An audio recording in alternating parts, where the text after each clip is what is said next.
It's a new year, y'all. And for me, I've never been one to do resolutions. I do solutions. And for the past almost 2 years, I've been drinking AG1 every single day, thanks to my brother, Dr. Andrew Huberman, who turned me on to this incredible product. Every day, every morning, no exceptions. Just one scoop and a glass of water. They also make packs that you can travel with. That's been very, very helpful for me as a active touring person. Having these packets with me all around the world has been really, really helpful. So if you're a musician or somebody that is always on the go, the travel packs are incredible. AG1 delivers my daily dose of vitamins, minerals, and pre and probiotics. It's very powerful, it's very healthy, and it's really simple, man. Healthy aging shouldn't feel complicated. The thought of taking multiple supplements and all these types of vitamins and stuff and powders, it's truly exhausting for me. I've never been one to take a lot of multivitamins anyway throughout my whole life. I always prided myself in just eating vegetables and eating all the stuff I need naturally, not in a pill form. So this is incredible. It covers my nutrient gaps. It supports my mental and physical health. AG1 is hassle-free, 60 seconds every morning. It's the high-quality ingredients of pre and probiotics, adaptogens and antioxidants, and whole food sourced nutrients. I drink it every single day. Every batch of AG1s goes through rigorous testing processes, and their ingredients are sourced for absorption, potency, and nutrient density. If there's one product I can suggest you guys, is the AG1s, man. This has been a life changer for me. So go to ag1.com/OLLC and you can get a free 1-year supply of vitamin D3 and K2 and 5 free AG1 travel packs with your first purchase.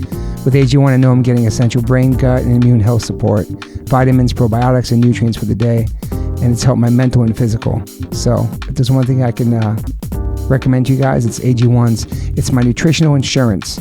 I pride myself as almost being 54 years old, not going to the doctor all the time. Knock on wood. I've been healthy my whole life and try to strive to be a healthy person, stay young, stay full of energy, and still do the things I love that I did as a kid. That's why I still skateboard, play music, exercise. So start the year off right. AG1, ag1.com/OLLC.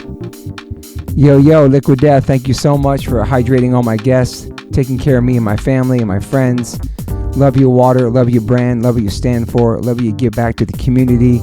If you want to learn more about Liquid Death and how it started, listen to episode 115 with the co-founder, owner, and creator of Liquid Death, Mike Cesario.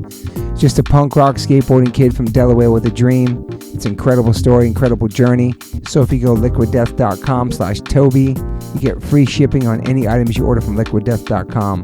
If you want to just get Liquid Death water, go to amazon.com.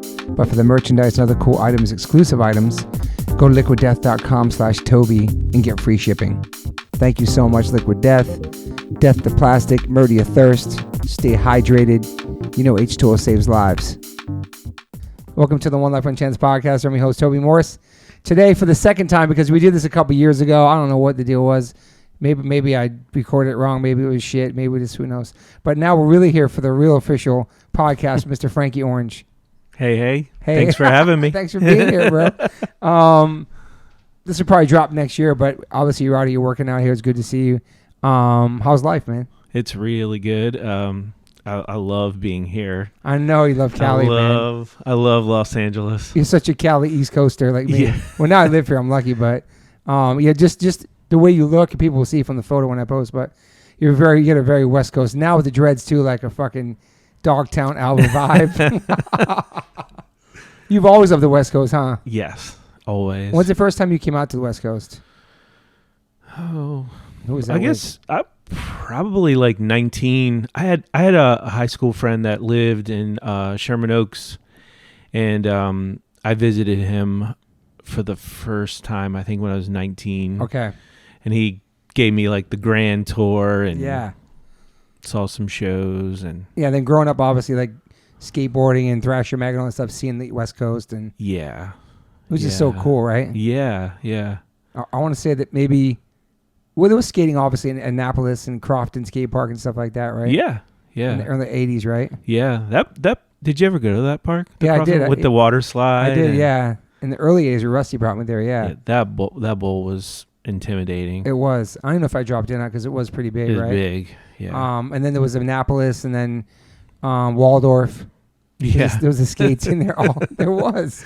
I used to do competitions there at All Skate back in the day. That's funny. That was a spot just to go out there for Maryland and stuff. So you were born in Annapolis, Maryland, right? Yeah. And how was that growing up there? It was different. Annapolis was a really like I don't want College town or no? No, like it's just it's the sailboat capital. It has the U.S. Naval Academy, so it was sort of preppy. You know what I mean? Back then, like you weren't seeing people with tattoos, and to be downtown, you were not allowed to skate downtown. You see it now. That's how times have changed. Like they Back wouldn't then. have that. You know, It has like a Newport Island vibe to me. Like I kind of feel like during the America's Cup when skateboarding was banned and it was kind of not really bougie. That wasn't the word we used back then with bougie, but yeah, preppy and like different level of society. Yeah, and I mean when you think of the Naval Academy, you think of the elite. You know. Okay. Like, so you have siblings? No siblings. Only kid. Yeah. Still, my parents they had me when they were 16 and 17. Wow. It's like they've never had another boyfriend, girlfriend. They're still together. That's amazing, man. So I think that's why I have no. For that. I think that's why I have no siblings because they were forced to go to work and raise me. So how many years are they married for? 50. Damn, that's amazing. Because I'm 50. Like they that's got incredible. married. My mom comes from a family of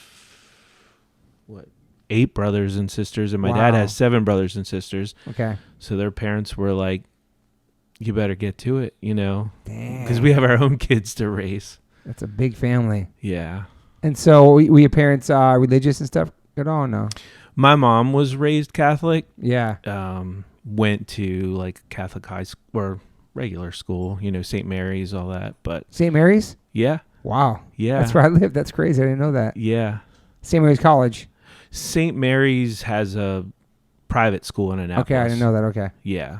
The big church downtown is St. Mary's. Okay. So so growing up, so you got into punk rock and skateboarding and metal and all that stuff all around the same time? Yes. Yeah. Like I'd say about 12 years old was like a big time in my life. Okay. Yeah, because that's when I got my first skateboard. I got a Billy Ruff, GNS Billy Ruff with the what was it called, like the chalet or what, with the bubbles coming out of it. You know what I'm talking about? Yeah. And at that same time, that's the same year I went to my first concert. So it really all 6th grade was like a big year, and then not long after that, I found MTV, and then I stopped getting haircuts. What was your first concert? Ozzy Osbourne. Damn. With Motley Crue opening. That's a pretty amazing first show. Yeah, it was awesome. And so you into that? You found that music on your own, or just pretty much? Yeah, because my parents, they're not playing music in the house, really. No. When I got my first like turntable, my mom bought me the Eagles' Greatest Hits album. Nice. Like that was my first record. But we had a radio station called 98 Rock, and I would listen to that in my room. And when I heard that concert come on, or that concert was coming, we went to the mall to Ticketmaster and waited in line, and it was on. And my mom took me to the concert. Oh, that's cool. Yeah. Did she like it? She loved it. I mean, that was the great thing of her being 16 years older than me. Is she understood what I was into. Yeah. So you go to, so what are you doing in school at that time? I mean, so how old are you, 13? 12. 6th grade. 6th grade. So what are you doing besides that? Are you skateboarding and listening to music and playing football? Okay. Yeah. So I was going to say you play sports in school. Yeah. I started youth football at 7, and I played all the way to 16. Okay. What position you play? It depended. Okay. Most of the time it was as a running back. Yeah. But as you moved up in weight classes, sometimes when you were like the lighter person or the heavy person, you know what I mean? Yeah. So, but you know, crossing over from football into the world of skateboarding and music, introduced some crazy obstacles for that time. Yeah. Because as I mentioned, I stopped getting my hair cut. Yeah. And, nowadays when you watch an NFL game, everybody has long hair. Totally. Back then the coaches really frowned upon it. It affected your playing time, like because they were so bitter about it. When I got into high school and I was going to play on the high school soccer team, ironically in soccer today, you see lots of long hair. Yeah, for sure. I didn't make the varsity team because I had long hair. Wow. You didn't want to cut it still? I still wasn't going to cut it. What a rebel. Yeah. And what were your parents saying about that? Did they want you to continue playing sports? My mom, was always like my best friend and was just supportive of what I wanted to do. My dad, I don't really think he really liked the long hair at that time. So, but he stood clear of it. But how were your grades? Your grades were good? Awesome. Okay. Honor society. Dang. Yeah. So you love school? I loved school. Wow. What was your favorite classes? What you thrive in? Like, what did you love? I would say probably like the social studies, history thing. I really like factual stuff. Okay. So really good in school. Yeah, really good. I got some like little like presidential award. That's amazing. Yeah. And yeah. But you're a metalhead. That's sick. I love that. Yeah. Like I only showed up for the Honor Society for the picture, for the yearbook. I never attended a single meeting, Wow. Just this guy that was in the picture with long hair that they never even knew I was a part of it, Wow. Except for that photo. And then what did you want to do when you graduated? What were your goals? Well, that's the tough thing. So I come from a family that didn't have a lot of history of college, know? So I had the great grades. I could go to college, but I didn't really know what I wanted to go to college for. My parents didn't have a lot of money. Yeah. So I decided to take the first year off, and I've loved tattoos as well from about, I'm going to tell you, age 12 was magical for me. What, like seeing the rock and rollers, everybody having it in the different bands? Yeah. Yeah. So at my 18th birthday, I went and got my first tattoo, and that was a game changer. Is it the Phoenix? Yeah. Okay. I got a Phoenix on my upper right arm. And you still have it there? Yeah. It's awesome. Yeah. And every Friday after that, like when I got a paycheck, just go to the tattoo shop, go to the tattoo shop, go to the tattoo shop. So I was at the tattoo shop so often that they were like, you love this so much, like, can we trade you some of your time for tattoos? Like, you can just help the customers because you're always here just, talking to everybody anyway, So I did that, and I'm like, you're gonna pay me in tattoos, like, this is amazing. So that's what I did. I continued to just keep getting covered, and I was there every day after my job. I was there every day. What was your job? At that time, I worked at Paul Reed Smith Guitars. Oh, nice. In the wood shop. Okay. Making guitars. That's awesome. Because that was when that first opened. That was in Annapolis. Okay. Your parents were cool about the tats?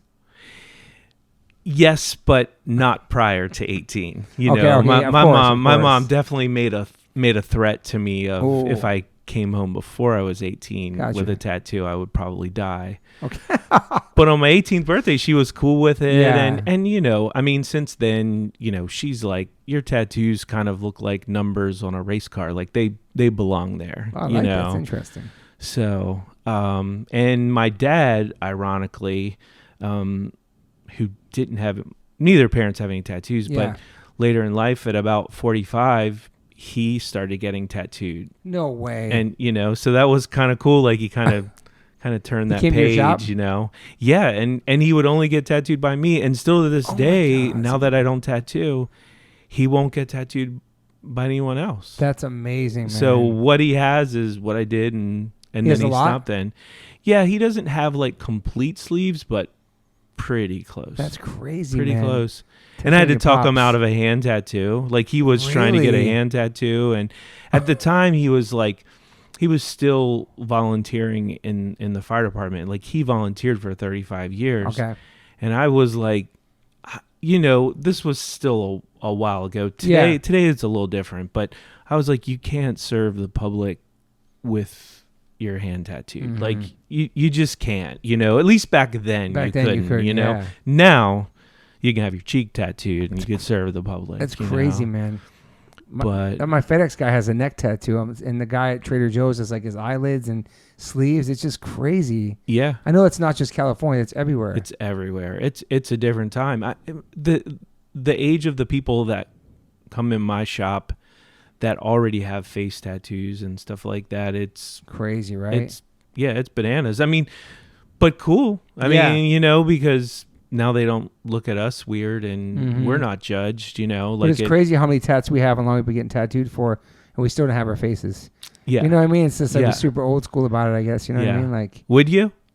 My wife says I can't make any commitments anymore, that I'm not going to do that because I keep failing all those commitments and keep getting more tattoos. It's hard to say I won't do it, but I can't see myself doing it. I promised her I wouldn't do it. Not that she asked me to, but I just can't see anything on my face. But now I'm doing my head, so what's after that? I don't fucking know, It's it's so crazy. It's such a crazy thing, tattoos, man. Yeah. And I hate to say the word addiction because that's a serious word for people that have real addictions, but like, I don't know what it is then because I can't stop, Yeah. I don't know what it is. Yeah, I mean. And as you get older, bro, it hurts a lot more too. Yeah. The getting tattoos, there's no addiction there. Yeah. It's having the tattoos is the addiction, Because like it may be painful, but as soon as it's done, you're like, I'm already thinking about the next one, or I don't know. It's fucking crazy. Mm-hmm.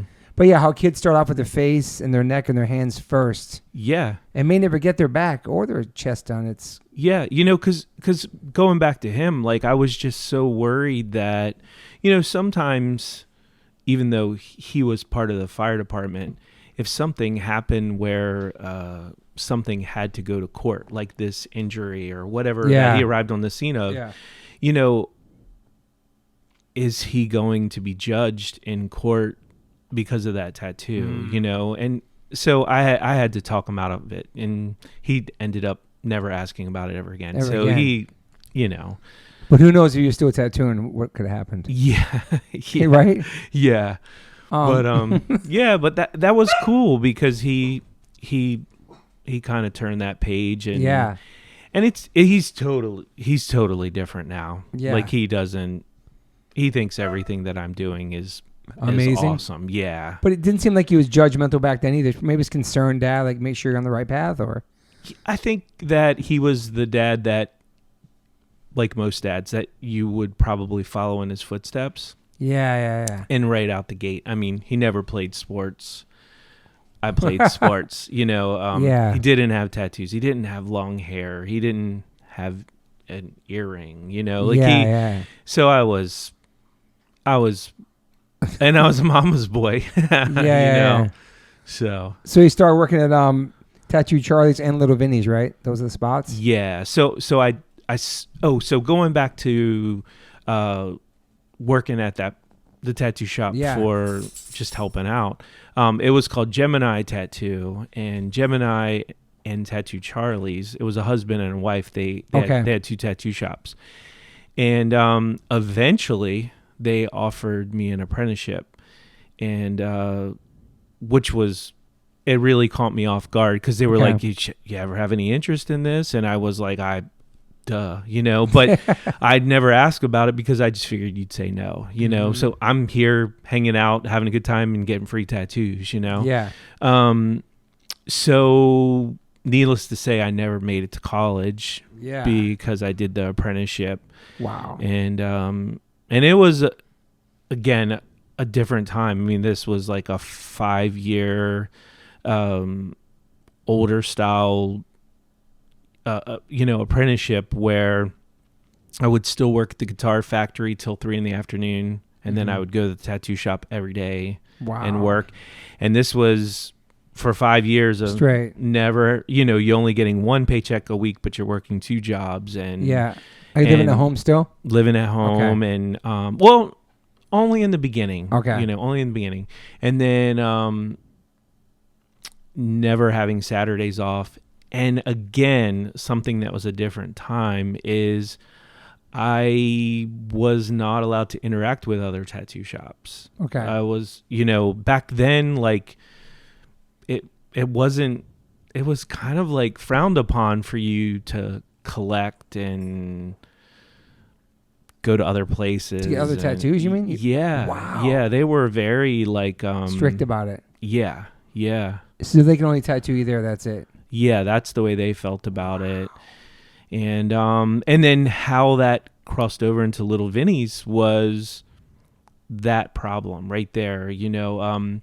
A longtime friend back then was this guy, Brian Cross, who was, back in those days, in the 90s of tattooing when Little Vinny came out. Yeah. He really was really popular in the magazines, and Brian was one of those people that really put him on the map. He had this awesome back piece, and he had one of the first biomechanical muscle type sleeves I ever saw. He had this big chrome centipede.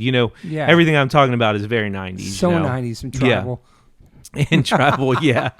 And anyway, they did not like me being friends with Brian, even though he wasn't even a tattooer. Like, he just got tattoos there. You know what Weird. I mean? He worked at an auto part shop, Yeah.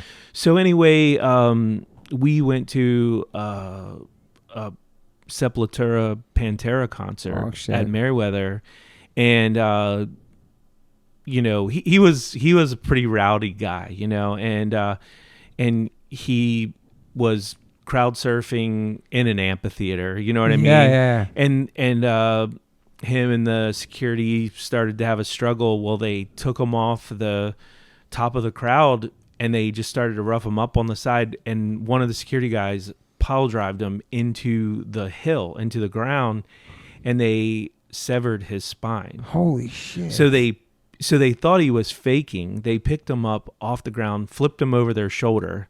He can't move, right? My God, flipped him over his shoulder, carried him to the gate, threw him out the gate, and then he landed face first in a mud puddle and almost drowned. He can't move. From the shoulders down, he's paralyzed, right? Dude, that must have been a crazy lawsuit, man. Crazy, right? So, so he goes to shock trauma in Baltimore, which happens to be down the street from Tattoo Charlie's. Gotcha. Now, these the people that own, the husband and wife that own these 2 shops, all of a sudden, over, towards those later years, they were really getting into God and stuff like that. Okay. And that became a whole different issue. Like, they would call me like a pagan and this and that. Wow. And I mean, come on, you know me. Like but it was because I wasn't into their, they were just really possessive, right? Damn. So, but anyway, you would think because of that, they would understand the situation of my friend, right? So when I would get off from my apprenticeship, I would go to the hospital and hang with him. Yeah. They had a huge problem with that, and they would constantly berate me about it. And I was like, look, my friend is on his deathbed.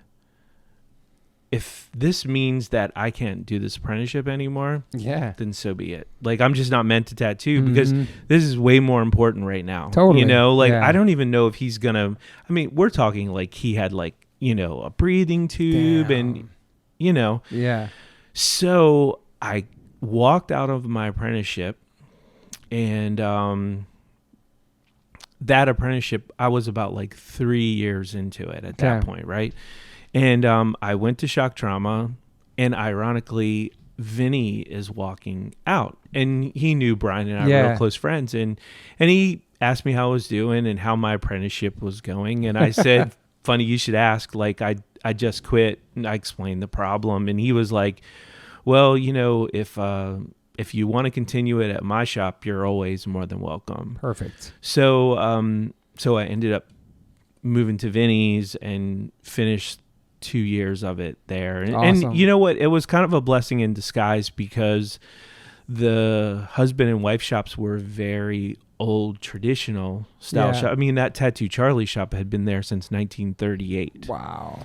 And Vinny was this up and coming, more of a new school style for that time. So I really got to learn both ends of the spectrum, you know. So it was cool, and I was introduced to Scott Sylvia and Aaron Kane, and you know, there was a lot of great people that if I would have stayed at those old shops, I never would have discovered those people. And it was a great thing, you know. Vinny and we did tattoo conventions all over the world and experienced a lot with them with that. And, are those shops still there?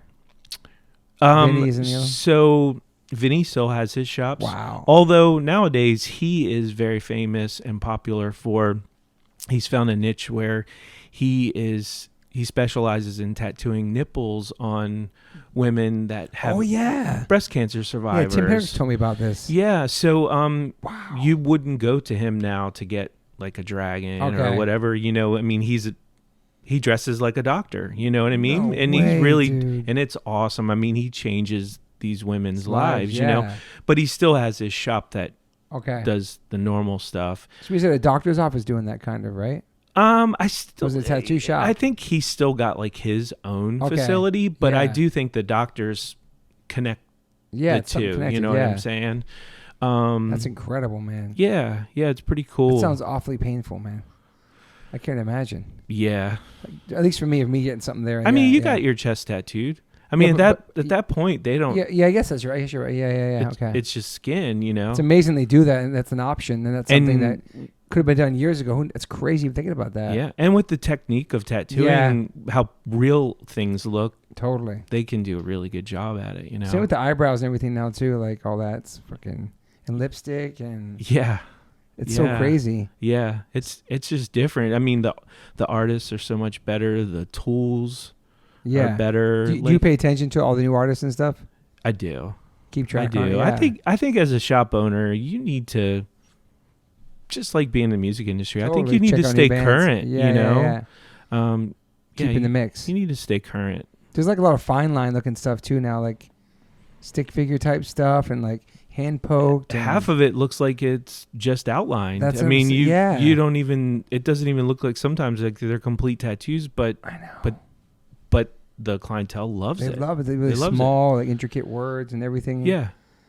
My son was trying to get tattooed before he was 18. Can I get a hand poked? And they were doing it in his classroom at school. I'm like, you can get tattooed by anybody in the world. Why would you get a hand poked for your first tattoo in a classroom? But that's like a thing out here. Yeah. Maybe it's everywhere, but it's everywhere. Yeah, but we never did that in school. No, but I can definitely say that my dad's friends had a bunch of those with like the India ink. Oh yeah. That were like green, you know what I mean? And fuck. So now you work at those shops, and then when do you open yours, or do you go to Jinx Proof after that? So stayed at Vinny's for a while, and then Jinx Proof opened in Georgetown, and I had met Tim and Carl, you know, because they also came from Vinny's as well. Oh shit, I know that. And then Tim was like the desk guy at Vinny's. Crazy. And Carl had made jewelry and pierced and So when they opened up, about a year after they opened, I switched to Jinx Proof, and that was great because, you know, Vinny's shop, as much as I appreciate it and it was awesome, it was kind of out there. It was in Westminster, where now Georgetown, you are right in the heart of things. And I'm so new to tattooing, I really needed that walk-in clientele, you know. Totally. Be more of a street shop, you know. Yeah. Vinny and them were really into big, like, custom, you know, things like that. And they were cool about you moving on. Is there some weird kind of thing where, like, politics or, like, tattoo shops and the neighborhoods next to each other, or, like, a respect thing?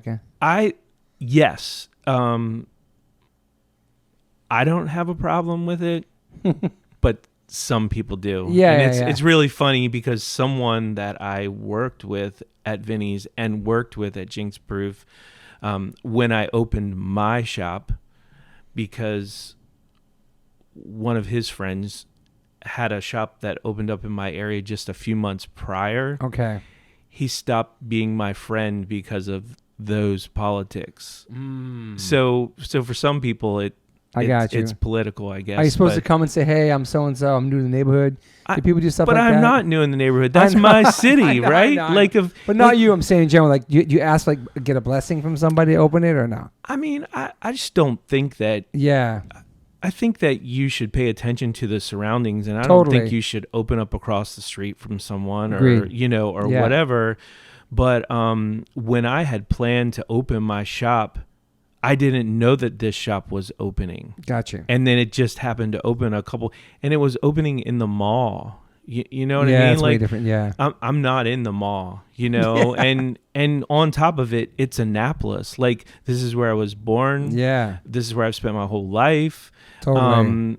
And I have been known for tattoos in this city forever. Yeah. And I would never do anything disrespectful. Yeah. Like, I don't offer piercing. So a shop like that, all the local shops that offer piercing, like, I refer all of our piercings to them. Yeah. You know what I totally, mean? yeah. Like, so if you were that sensitive, you wouldn't do that, right? Because if I send someone over there for a piercing, well, maybe they might start getting tattooed there. But I don't care. Yeah, you know what I mean? Like, cares. I think it would be cool for you to get a tattoo there and get a tattoo here. Like.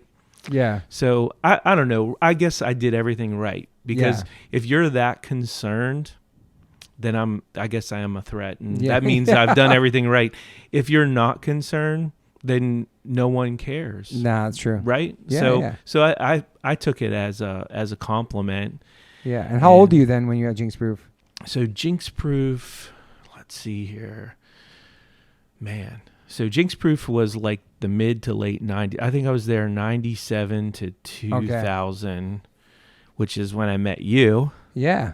And you guys were crushing it at that point. Like, Yeah, the man. momentum was there. Yeah. And then Coming through DC. yeah, and then right the end of 99, 2000, I started getting pretty popular with bands as well, and pro athletes and stuff like that. And that just happened. Well, I'll rewind for 1 second, because you did have a band that played with Biohazard. Yeah. And what was your band called again? I'm so glad the internet wasn't around back then. I was going to see if there's any footage of your band. What's it called? Yeah, it was called Gridlock. I seen pictures of it. You sent me pictures. Yeah. And you sang? Yeah, if you call it that. And what was your influences? I loved Mike Muir. Okay. So that's awesome. So I loved I can tell. We didn't really sound like Suicidal. We had probably more of a hardcore sound. Okay. But I was very Suicidal influenced. Like, Yeah. I was, as you can hear my voice now, it's so monotone and that's what it was. So you guys put music out? But somehow we got so lucky, man. Like, Yeah. like in the early 90s, we had the band for a few years, and we had the opportunity to play with Biohazard on Urban Discipline. We played Sick. with Sick of It All and Just Look Around. Dang. We played I probably was with them then. You were. Okay, you okay. were. That's where I saw the whole G.I. Joe head stomp. Okay, thing, head stomping, Yeah.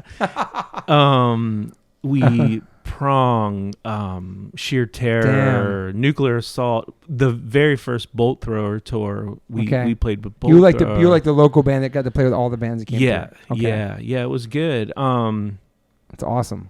I got to do a Day in the Rock interview with Tabitha Soren. Really? Yeah, on MTV. For your band? Yeah. Holy shit. And like the singer Prong like wore a t-shirt on Headbangers Ball. That's I thought cool, that was man. like the most, Tommy, that was like the most, I thought That's that was amazing. Yeah, you know? it is amazing. Did you guys play New York or anything, or leave the area? No, we had the chance. I always wanted to play CBGBs. Of course. And we had the chance to play, and it was literally like 2:30 in the afternoon or 3 in the afternoon, and as much as I wanted to say, hey, we got to play CBGBs, I just felt like it was kind of pointless. Yeah. You know, I mean, unless we brought Oh, people, bunch of you know, people. because Couple van loads. Yeah. Yeah. So we played the CBs to our friends. Yeah. But still, I know what you're saying. But it would have been, especially today, to be able to say, oh yeah. You know, but we did get to play 930 a bunch of times, which for our area, that is our CBGBs, you know. I got to find some videos bad. I want to see like what your style was on stage. I had like the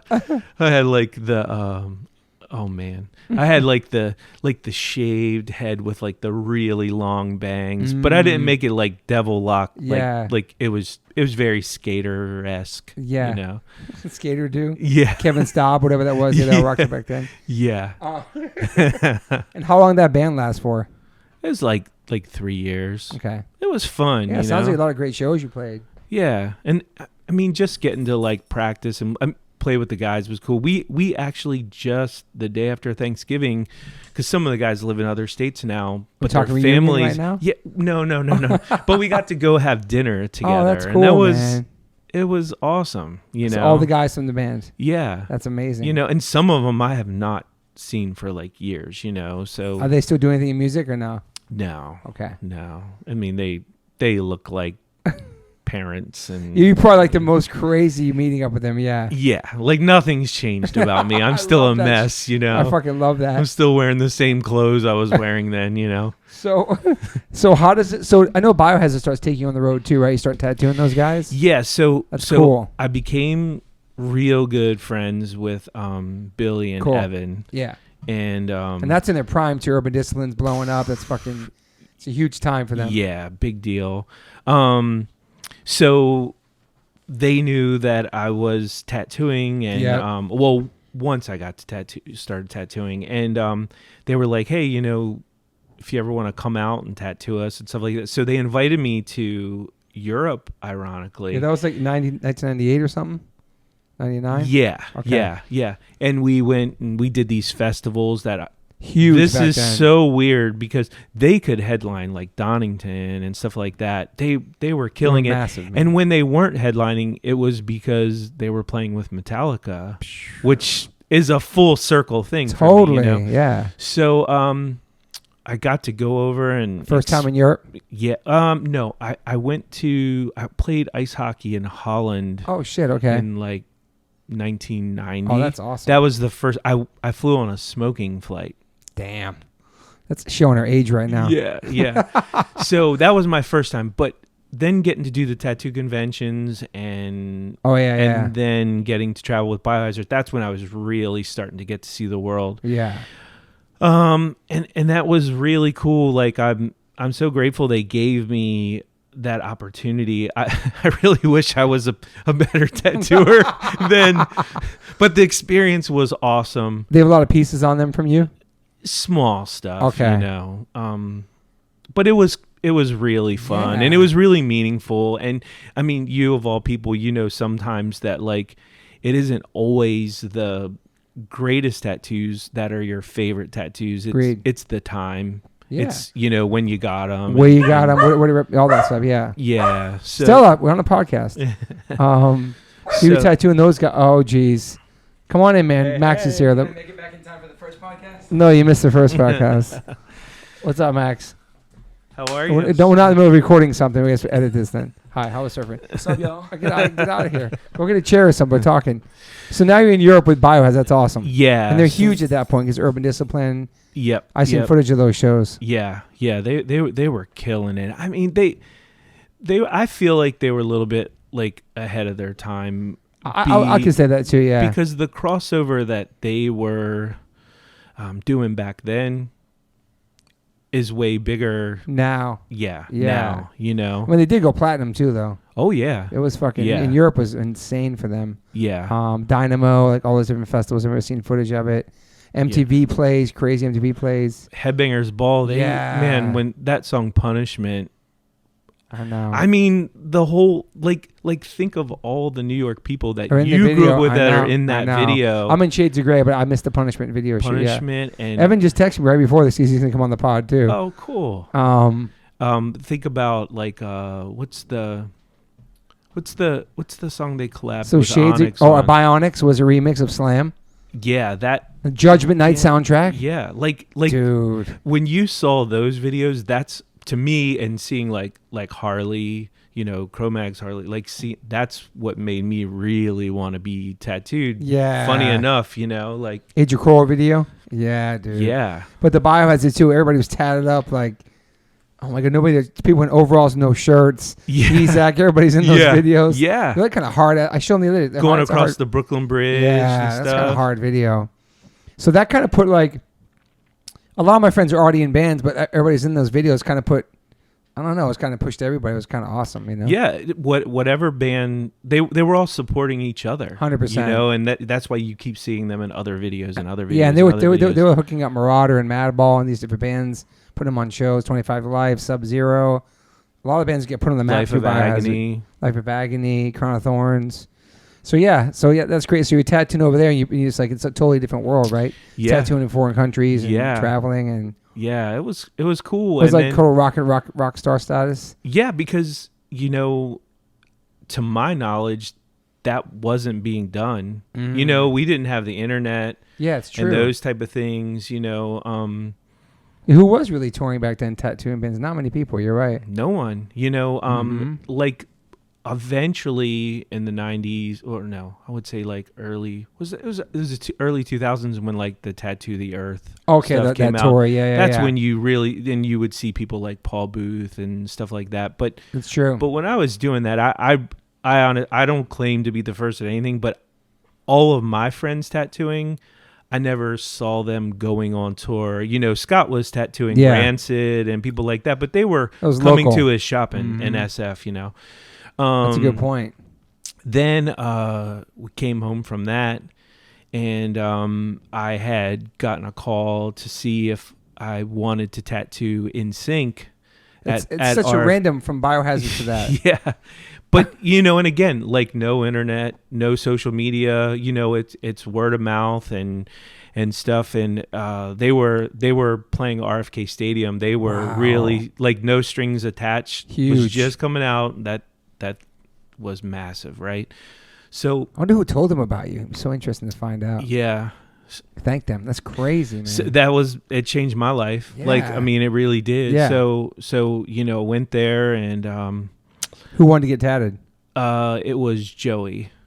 Okay. And I ended up sitting there all day and never tattooed any of them. Wow. They're just so busy. Did they pay you to wait? So yeah, so this was new to me, so I was like, crap, like I've been here all day. It was cool. But I could be making money at my shop right now. Yeah. And they gave me a few $100s and were like, we're really sorry we didn't find the time, still want to be tattooed. And I was like, well, you know where to find me, you know, so thank you. Mm-hmm. And I wasn't back at Jinx Proof 2 days, and I had gotten a call, and it was like, next week, NSYNC had sold out Madison Square Garden 5 nights, and they're also shooting an HBO special. Why don't you come to New York, And I was like, well, I'll see what I can do, because I had appointments and stuff like that, and I had, like, a day had gone by, and now I gotten a call from Joey. Direct call from him? Fantone, yeah. Damn. And he was like, are you going to come? And I was like, I'm still trying to make it happen. I'll make it happen. And he's like, well, if you come, there's some other people that want to be tattooed. And I'm like, that's fine, whatever, So I make it work. I go up there. They put me up in a really nice hotel. They have like a private vehicle for me. Damn. And then they give me one of the dressing rooms in Madison Square Garden as my tattoo room, who happened to be next door to Pink. She was the opening act. Oh, my God, dude. Was that legal to tattoo in Madison Square Garden back then? It was that. Yeah, I'm just wondering because it was strict laws in New York. Yeah. Okay. Holy shit. So Pink, with pink hair, like she was their opening act. And damn, man, what a whirlwind. I was there for the whole week. Yep. I never tattooed any of them. For the whole week. Think about like when you're in New York, you got Good Morning America and you got all this stuff, right? TRL, all that shit. Yeah, TRL. So, but I did tattoo Britney Spears. Oh my God, which dude, was another massive thing, right? She was massive right then too. Yeah, the whole "Oops, I Did It Again" thing. So I reworked that small fairy on her lower Who back. did that originally? Do you know? I'm not sure. Is that like your lower back? The one? Mm-hmm. Wow, so you redid that. Yeah, and I tattooed. How'd she sit? She was good? Yeah, she was awesome. You have to sign any contracts when you tattoo any of these people back then, NDAs and all that stuff? Wow. No, she was so awesome. I tattooed this Playboy Playmate at the time. Her name was Summer Altice. Okay. Like, it was just all these random people, Yeah. So at Madison Square Garden. At Madison Square Garden. That's crazy. Like, that's my tattoo shop. She was there for every night of the show. She was chilling back there. Wow, yeah, and dude. just treated like a king. Like, anything I wanted, they took excellent care of me. Wow. So at the end of it, there, was like, we're sorry, we didn't have time. And now there was some interest from Justin and Chris. And so I was like, well, again, thank you. Yeah. You know where where by to, yourself you up know there? where, yeah, you know where to find me. Dude, this was so bad though. Real quick, my buddy Chris at home, Chris Sadler, he had a digital camera. I never had a digital camera before. This is like 1999. I didn't understand it at all. Yeah. All of the pictures that I took, oh shit, all were erased. Oh my God, dude. On the camera, and I had to do it myself. You had tons of photos, I bet. Yeah. I mean, that was life changing for me. Holy shit, you have nothing documented. Nothing from it. Holy shit. Except for my passes. You know what I mean? Yeah. So, they were like, "Well, what are you doing tomorrow?" And I said, "Well, the same thing I was doing before I met you. Yeah. Well, why don't you just stay with us?"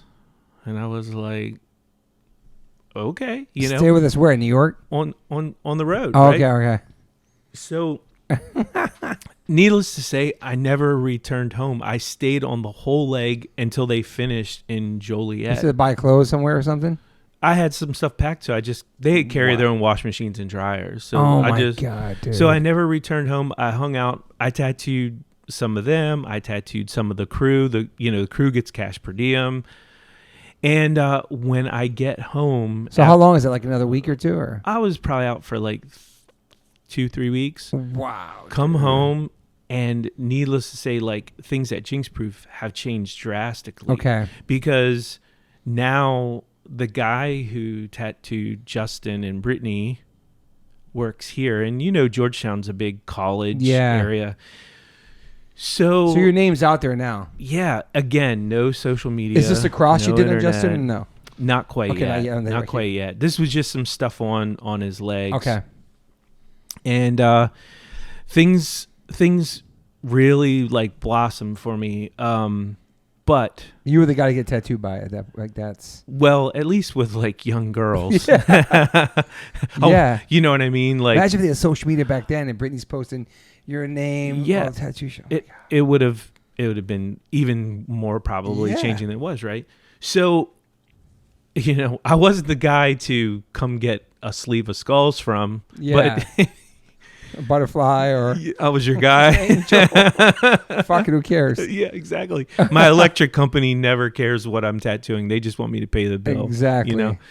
So so I get this offer. I've been home for a few weeks, and I get this offer to now go out on the road with NSYNC, and see if I want to take care of like their dressing rooms and stuff, because we ended up really having like a good relationship and like stuff. And I was really unsure about it, because I was like, as cool as this would be, I'm a tattooer. Yeah.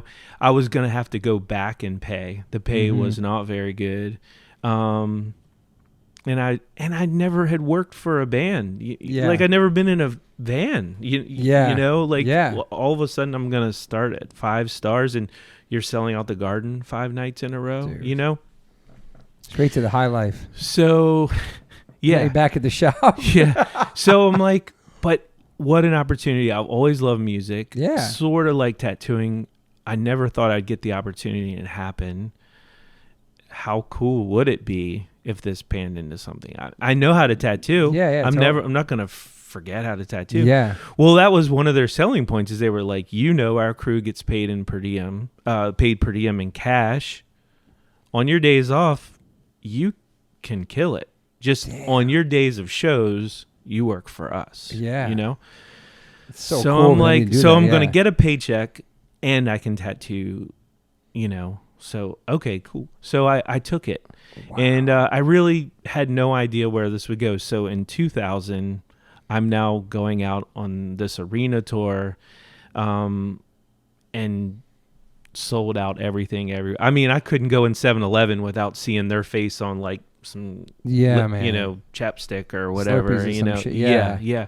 It was massive, dude. What was it? Like the Applebee's commercial, So it's massive, man. Yeah. And what an awesome opportunity. I mean, they taught me everything from, I was taking care of their dressing rooms and all those things to when they weren't in the building. I was like, I am going to absorb all of this. Yeah. So when my job was done and they still weren't in the building, I would go check out what the carpenters were doing, and I would go check out what the lighting guys are doing, and I would go, and I just started to, because who knows when this is going to end. It could leave me just as fast as it came to me. Yeah. I eventually talked the tour accountant into let me sit in on settlements. Wow, and like, that's fucking huge.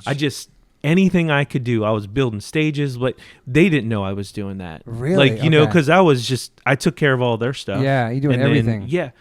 And then I would watch my buddy Anthony, he was the stage manager, and he had been like the stage manager of like Michael Jackson and all these. So he was just knowledge. Yeah. So I would pay attention to like, okay, we have 25 tractor trailers. How is he moving these things in? And, so Jesus. So every leg I would get more and more responsibility, Okay. Well, finally, after like stadium tours and all that stuff, they take their hiatus. How long were you with them for before that? So 2000 through 2001. Okay. And that was full arenas, full football stadiums. We played that giant soccer stadium in Mexico City. Oh, yeah. Sold that out. And they take their hiatus. And I'm like, well, now what? I can still tattoo. But at this point, I was no longer at Jinx Proof because I was just never around, Okay. And have you done the Justin Cross yet? Yes. So that's a great story. Yes, yeah. So during the arena tour, we were in Philly, and Justin had been telling me for a while now, I'm really thinking about taking a step of getting a tattoo on my arm, because for him, think about that. Isn't that weird? And how we just fucking went for it. And we're talking about face tattoos now, like I'm gonna get my first tattoo on my hand. It's a big deal, though. Yeah. Yeah, and he's like, I think I want to get an arm tattoo, because before it was just on his calves. Okay. And so he says he wants a cross, so I draw up this cross, and we have the night off in Philly, and he's like, let's do it in my hotel room in Philly. And I'm like, okay, sounds good. And, we're looking in the mirror. I printed the stencil on, and I had a couple different sizes drawn up so that, we could try some different things. And we sit down, and right before I'm ready to tattoo him, he says, this is going to change our life. And I just busted out laughing, and I'm like, it may change your life, but it's not changing my life. Like, you don't walk around with a sign that says, hey, look at this. This guy did, like, no one cares. You know what I mean? And again, I have to remind you, no social media. It's like no you posted internet. on social media to 20 million people. No one yeah. knows. I mean, it comes out in like teen magazines and stuff like that, but it still doesn't say my name. Yeah. You know what I mean? So I'm like, that it's now not, would be so not insane. changing my life, you know? And so we do this thing. We're watching like Any Given Sunday. Like, I mean, I really remember this. It was awesome. fun. We had a good time. Well, he was right. It completely was a game changer for me. Mm-hmm. Like, they immediately shot a video after that. The person that was handling like all the wardrobe, and they thought you should be in a wife beater, so this tattoo is like bam, I bam, remember we started bam, wearing white beaters. I bam. remember that. And the next thing you know, like Planet Hollywood does this thing with Justin and Britney where they're selling these t-shirts and all this money goes to these foundations, and the cross is on the Planet Hollywood t-shirt. Dang, so man. Planet Hollywood got in touch with me and we did some collab on some things. And then, Do you own the rights to that cross? No. Okay. No. And there's It was just a cross. there's yeah. golf balls because he's a Wow. big golfer, so it really did. It He blew was up. he was right. Like that one changed everything for me. Wow. Did he get more after that on his arms? I'm sure he has, right? No. Really? But To you this know, day? but then like after the hiatus, or and he started doing his solo stuff, then he got the big piece of the angel on his back from Cartoon. That's right. Now we're getting into the age of internet and social media and things. So Yeah. Cartoon really timed everything perfect. Incredibly, man. I mean, Incredibly, dude. and let's not forget he's amazing. Yeah, like totally, he's yeah. a great tattooer, he's a great painter, he's great at Yeah. everything. But he timed it right where he really has made the absolute best of those opportunities. Yeah, man. Eminem, everybody, man. 50 Cent, you name it. It was almost like in the Source magazine, he'd be like, okay, you get your chain from Jacob the Jeweler. You get your tattoo from Cartoon. It was like a thing. It was like a necessity that you had to have it from him. Yeah. Most sought after. It's crazy, man. Yeah. I mean, he hit a home run, Yeah. For me, it continued to grow, but not as strong because now I'm so wrapped in the music industry that I'm not 100 on tattooing, Yeah. Even though it still treated me really well and I got some great opportunities, but I wasn't all in at that point because this music industry thing was winning me over, Yeah. So when I finished, when they went on that hiatus, I really thought I was going to go back to tattooing. And then Why did they take a hiatus? They were just burnt? Yeah, they were just they worked hard. Yeah. They worked really hard. So Good Charlotte, who we know, Maryland. Yeah, Maryland boys. And they were getting ready to come out with the Young and the Hopeless album, Massive which record. we know that was the game changer for Game them. changer.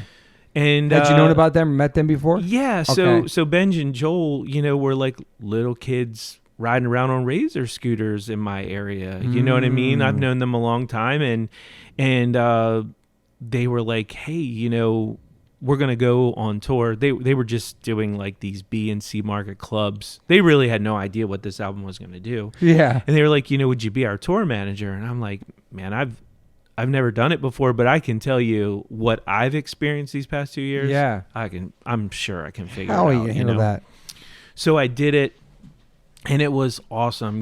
Within a year's time, as they released videos and they had their own show on MTV and stuff like that, we went from these B and C market clubs to playing arenas. Real fast. So we were doing the Warped Tour, showering with water bottles to now we're at the United Center with No Doubt, and we're in hotels and 5-star hotels. yeah. It was such a great experience for me because that transition really helped me grow in that position. And I was then going to say you had to learn really fast how to do all really this. fast. And then that led from, I went from that to the Rolling Stones on That's right. 40 Licks tour. And that was another thing. It was like, hey, the Stones are going to be in Europe and they're doing stadiums, and Stones on my list. yeah,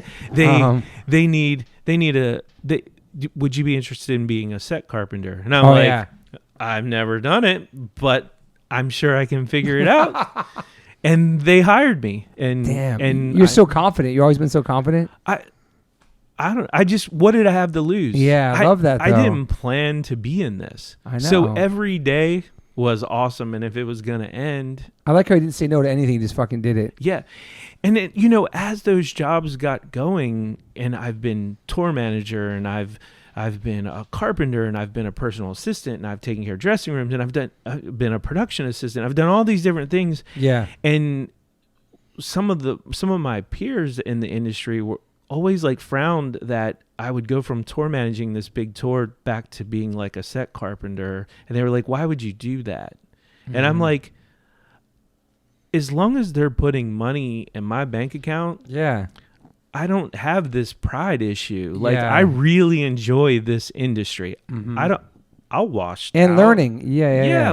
I don't care, And it was such a status thing to some people, like, you should never go backwards. And I'm like, I'm not going backwards. I'm doing what I love to do, and I'm able to, financially take care of my family doing it. Mm-hmm. Like, again, like, the electric company does not care how I make my money. No, it's true. They 100%, Mm-hmm. And really at the end of the day, like, I don't walk around with that on my shirt. Yeah. Like, if you don't know me, you don't even know what I do. No. It just doesn't matter. You could be a homeless street skater at this point. Yeah. and like, sometimes it's nice to not be the boss. I love that, man. Yeah, 100%. Sometimes it's nice to show up and be like, someone else is giving me the schedule. Someone else is handing me my room key. Mm-hmm. And on my day off, I don't have to do anything with the artist. I can actually have a day off in London. A real day off. Cool. Yeah. Like, I like that. I'm all right with that. I think you told the Rolling Stones story on the last pod. But can you tell the story again about the tape or something? Yeah. So I don't really care too much for Mick Jagger. Okay. The other Stones, I love them. Like, they're great, But Mick Jagger, like I just didn't get. I don't want to disrespect. You didn't get a good vibe. He's Mick Jagger. I mean, and you got to respect that. But he was just like too much about himself. Okay. Like, it was like that thing of like, when he comes down the hallway, don't look at him. Well, you should really try and go the other way. But if you can't go the other way, you shouldn't make eye contact and like that kind of stuff. And I'm like, so weird. Presidents don't. The Queen doesn't say that, right? Yeah. You know what I mean? Like, you sing in a band, like,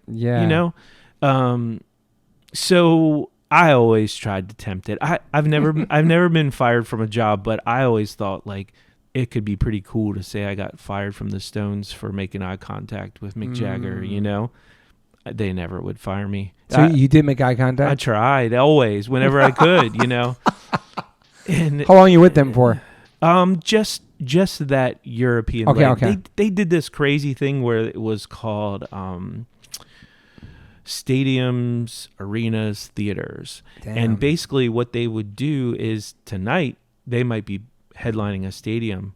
Tomorrow they may be going into a theater. Wow. And then, so they had sets for all these different things. Jesus. I was always on the stadium set. So you can imagine the personnel was massive, which is why I came on. I only came on to do those stadium shows. So it was a whole summer in Europe, Yeah. And I mean, it's cool. There was their 40-year anniversary. It's amazing, yeah. And it's the Stones, totally. But Mick was like, this very dependent guy, and he had all these handlers and keepers, and I don't want to say anything like for me to never get hired again, but I just didn't really. I really didn't like him that much, and we would have to like tape this. Take some gaff tape and tape a stripe from like the dressing room to the stage, and he would never look up. Like he would just look at this tape, like he always keep his head. He doesn't want to talk to you. He doesn't want to get, and that's fine. I mean, you just have to pay their paycheck, right? I mean, you don't owe me anything, I get it. So we ran the tape one time around a garbage can and made a circle around it, and he started to make the turn and then realized, and then he looks up and just like shakes his head, and I was dying. You think laughing. He actually thought it was funny? No, he did not think it was funny. But I thought it was hilarious, So like went around a garbage can. he started to go around and realize that it then continued. I wish that was on film. Holy shit. Yeah. But and he looked up and he's just like, motherfucker. Yeah, he wasn't happy. So you never even spoke to him probably, huh? Never. But like Keith, Charlie, Ron, they were the best. Okay. I mean the best. Like think of like Keith Richards, like, he's rock royalty. Yeah, and man. That guy, like, if he would like throw a party, he would not only invite everyone, he would be like at the door asking, what kind of drink could I get you, Toby? Yeah. And he would cool. go over and get you your first drink. Yeah, it's amazing. That's Keith Richards. No, that's amazing. Yeah. Fuck, that's so cool. Yeah. And it's okay that Mick was like that, and I don't want to be friends with all the people I work for. That wasn't my point in saying it. It was just the fact that I feel like there's way more important people in this world that hold positions that are not like that. Yeah. You don't even have to be like that. Yes. Yeah. There's you sing in a band. Like, yeah.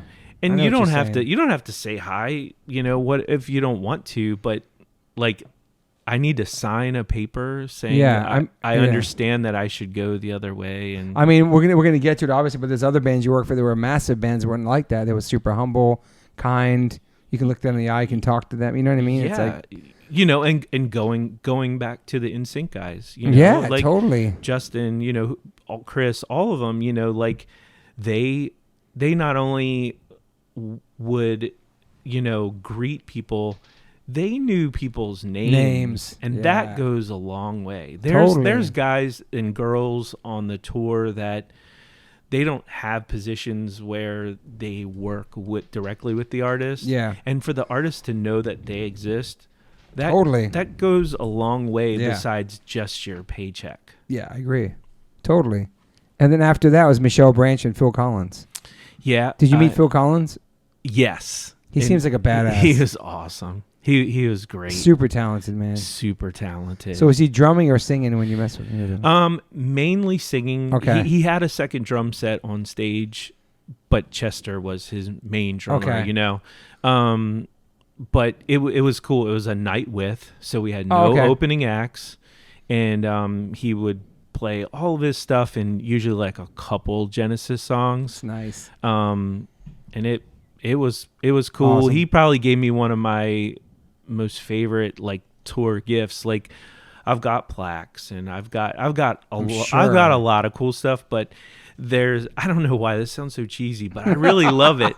He gave me like this little music box. It's a wooden music box and it's got like a message on it to me and stuff like that from him. Wow. And the music box, when you open it, it's glass inside. And then those little wheels that have like the little prongs on them. Yeah. And you have all the keys, and when it spins, it plays a song.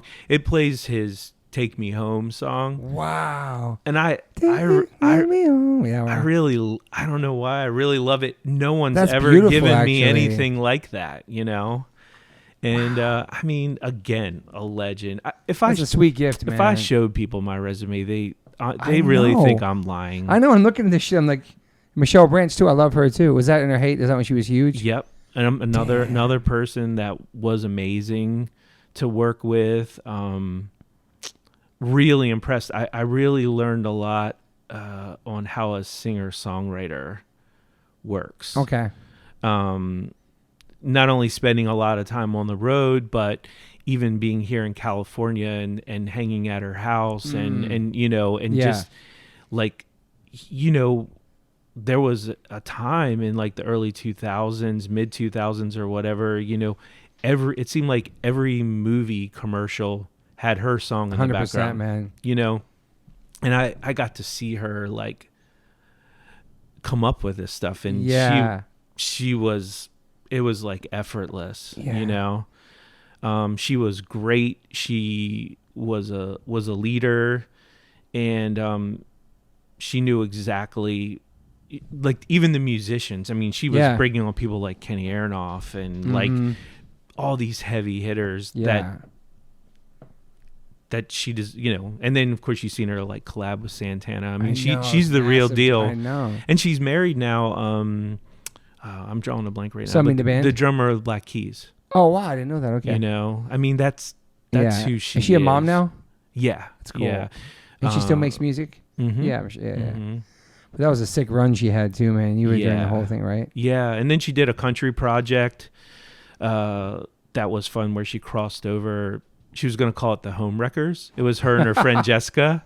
And but the name was taken, so they ended up calling themselves the Wreckers. Okay. So they did some country stuff that was, I hate country, but it was pretty cool. Okay. Yeah. And then Ashley Simpson too, right? Yep. Was that through the Good Charlotte guys probably, or Jessica Simpson? Was that? How did I get? Was that like? Were you with her on SNL? No. Okay. No. Right after that, I do know a little about that situation, but no, I wasn't with her on that. Or her singing. I did like that whole like Pieces of Me era. Yeah, I do. I like it too. It's catchy. It was really good. Yeah. Another person I really enjoyed working with. That was a different dynamic for me. I was her tour manager as well, and that was my first time working with an artist where the family was the management. Yeah, because she was underage or something, right? So they had to be with her. Was she 18 at that time? No, it's just her dad was the manager. Oh, that's right. Yeah, I was with her when she was 20 and 21. And that was my first time working in that dynamic. Yeah. Another huge learning experience. I'm sure, man. Versus you having a manager that is professional and it's all business decisions, not just personal decisions. Yeah. I learned a lot. I took a lot away from that to where it's actually helped me apply and not apply some things to my relationship with my daughter. You know, interesting. Okay. Being, you know, in the business TV industry, you know. But she was really awesome. Yeah. Actually, so she had one record, right? Ashley Simpson, I think. I think she had two. She did. Yeah. And then you had Rob Zombie too, the Ozfest you did with him. Yeah, I did a bunch with Rob. Yeah, I did Ozfest. I did the whole tour for Educated Horses. I was with him during Devil's Rejects. Oh shit. He's cool, right? Awesome. Is that the big one? No, Devil's Rejects is a movie. Okay. Yeah. You're thinking of 1960. You're thinking of Thunder Kiss. Yeah, that was White Zombie. Okay, yeah. I wasn't lucky enough to work for White Zombie. Okay. I worked for his solo stuff. He's put out several movies. He's working on the Munsters right now. Oh shit. Yeah. His Halloween one was crazy. I remember I watched it with Max and I was like, oops. It was like a prequel. Yeah. You know. He had this movie called The Devil's Rejects. I do remember that now. And I started working with him on the tail end of that.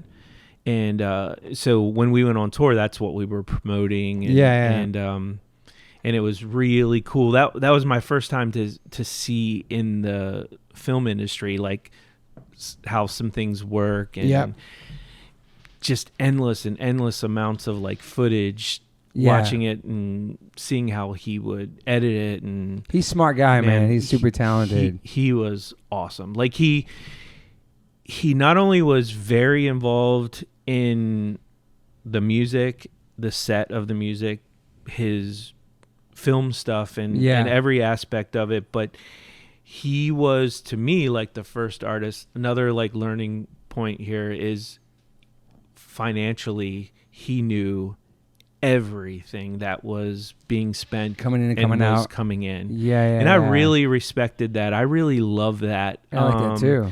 I never had a problem with him having a question of like, why did we spend this on this, or why did we spend he would that talk to on you that? about it. Okay, Yeah, because I do the budgets. So at the beginning of the tour, it was like, these are the size venues we're playing. This is what I want to take out as a set. Yeah. So we're going to have to figure out how many trucks to put it in, and just figure out. And it was great because once you showed him the budget, he knew what it was going to be worth to him to be on this thing. Yeah, no one wants to go out and break even. Hell you know no. what I'm saying? So we got to work on that together, and That's it would cool. and it would be even really cool on the back end where, I just recall this story where he was like, I see we have a road case that went to Tennessee, a road case. And I was like, I was impressed. Yeah. I really was not. Some people would be offended and like, why are you questioning me? Yeah. I was really impressed. And I was like, well, our drum tech lives in Tennessee. That was his work box, and he was like, oh, totally makes sense. But who does that? Especially at that level. I know. He wasn't checking. He was just making sure everything's on point. Yeah. Yeah. Who does that on that level? I love that about him. I know. I like that too. I really respected that. Smart. Mm-hmm. Mm-hmm. And how about the Spice Girls? How'd that happen? Spice Girls, that was interesting. So that was another like carpentry gig. Okay. And they were already started on the reunion tour. Yeah. And they were about to go into Canada. And someone on their crew wasn't able to make it into Canada. Happens. Yeah, Canada's hard to do. So I got the call, as, hey, would you like to come out and work as a carpenter? But which of course I'm like, yeah, of course. But it's really intimidating at that point because the tour's in motion and everybody knows their job and they're good at it, right?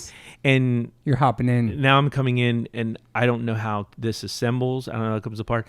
And then let's not forget, like, I have cues, and this tour was the only show I ever worked on where I felt like it was like a Broadway thing. Okay. Like when you had like with like the Stones or whatever, if you had like show cues, it was like, oh, on Sympathy for the Devil, this is going to come out and then we have to take it back off or whatever, right?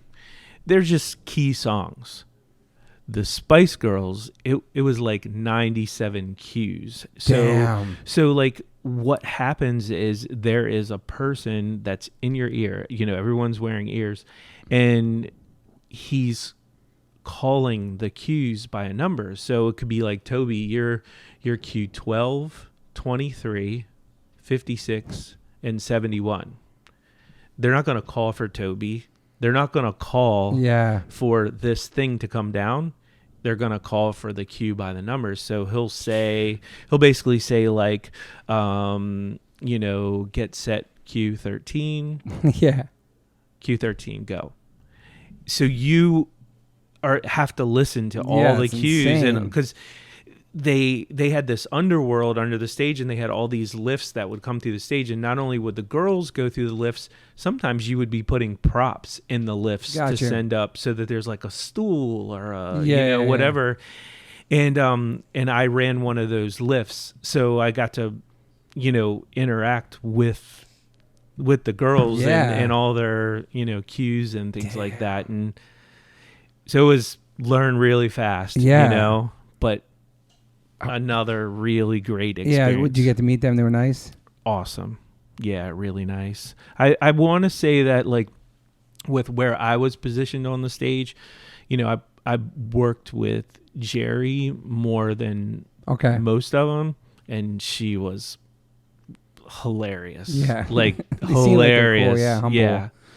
How long was that tour for?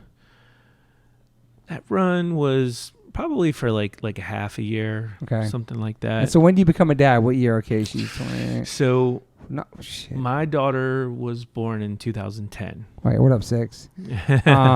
So they be 2010, right? No, she wasn't. No, cause she'd I'm be. sorry, 2001. She'd be 11 right now. I finished. I Sorry, thought I 6. was finishing touring at 2010. No, sorry. Yeah, Sorry. 2001. Yeah. God, Yeah, I'm 21. It's gonna be 20. She should be 20 this month. My memory is Damn. bad. So that probably changes too. So now you're like have a kid. And you're like touring a lot. So now I'm getting to the point where I'm like, God, I can't believe I said 2010. Sorry, 6. Sorry, 6. 2001. 2000. It was the right numbers. Yeah. I'm getting to the point where I love my career. I've been dealt the best hands ever, Yeah, right? man. Like I wanted to be a tattooer. I got to be a tattooer. I love the music industry. I got to be in the music industry. And I really want to be a dad. Well, now it's like a double-edged sword, right? Because it's tough to make all of those things work. Totally. So I'm now on the road with Metallica starting. This is my second time with Metallica. I worked with Metallica in 2004. Yeah. And now I'm going back out with Metallica in 2008 for a 3-year Death Magnetic tour. Wow, dude. So this is the whole world 2 times. The whole world twice. You were going to Australia like a couple times a month. What was that like? Was it like so the Australia shit was crazy? Yeah. So we basically toured 2 weeks a month. If we were in North America, it would be 1 week on, 1 week off. If it was international, we would be 2 weeks on, 2 weeks off. And when we went to Australia and New Zealand, we had 7 weeks worth of dates. So we flew there for 2 weeks. We flew home for 2 weeks. We flew there for 2 weeks. We flew home for 2 weeks. You know.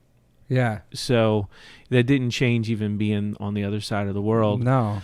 And so at this point, I'm like, I need to make this my last tour. Mm-hmm. Throughout this whole process, I still never was sure, like, when is this gonna end? Yeah. Right. So it was like, I need to have something to show for it. Totally. You know, I want to make my money work for me. So at the time, you know, I was married to my daughter's mom. Yep. And so I had invested into a hair salon. Okay. So I was like, okay, that's right. That's good. My money's working for me. I remember that. And then at this last Metallica tour, I'm like, I need something else, right? So this is the time. I need to open my own tattoo shop, Yes. right? And so I do this 3-year run. I'm tattooing every one of my off days too. I'm just trying to make as much money as I can, you know. Of course, you know, did a ton on Hetfield. Yeah, straight edge on his knuckles. Oh no, the straight edge on his wrist. Yeah. You drew it on his knuckles once. Yeah. To see how it looked on stage. Yeah. So there is a show where he's played where there's Sharpie lettering on his knuckles that says straight edge. You know? And you got on one of my shirts, the praying hands with the straight edge on it. Yeah. Thank you for that. Yeah. My straight edge OG shirt. But yeah, you were doing everything for Metallica, man. I mean, they were taking you everywhere. You gave me some great gems last time about, I think you even said how Lars is in charge of the set list. He doesn't do the repetitive set list in each city or state. He's really smart about the set list. Yeah. Anal about the song. Yeah. I love that. Another thing that's just so impressive, you know, that you have to learn from it is, and it just goes to show that they care. These people still really care and are passionate about their career. That, you know, when he has every set list ever that Metallica's ever played in any city, any year. Amazing. And he wants to make sure that when he comes to your city, you don't get the same songs. I mean, you obviously need the hits, right? The hits for sure. But like, if he's coming to St. Louis and, you know, like, let's just say they've never done Creeping Death in St. Louis, which you know they play Creeping Death everywhere. Yeah. But that's just the first song that pops in my head. He's going to make sure Creeping Death is in the set tonight because you guys have never gotten Creeping Death. Insane. You know, and who does that? I know, 30, 40 years into their career. You know, it's like you just big set list, we'll play whatever we want. But that wasn't what they did. They did not do that. They really cared about making sure that their fans were always getting a new show, you know, and I just, again, learned so much from them. And they were very supportive of me. They, you know, with the things that I wanted to do. Yeah.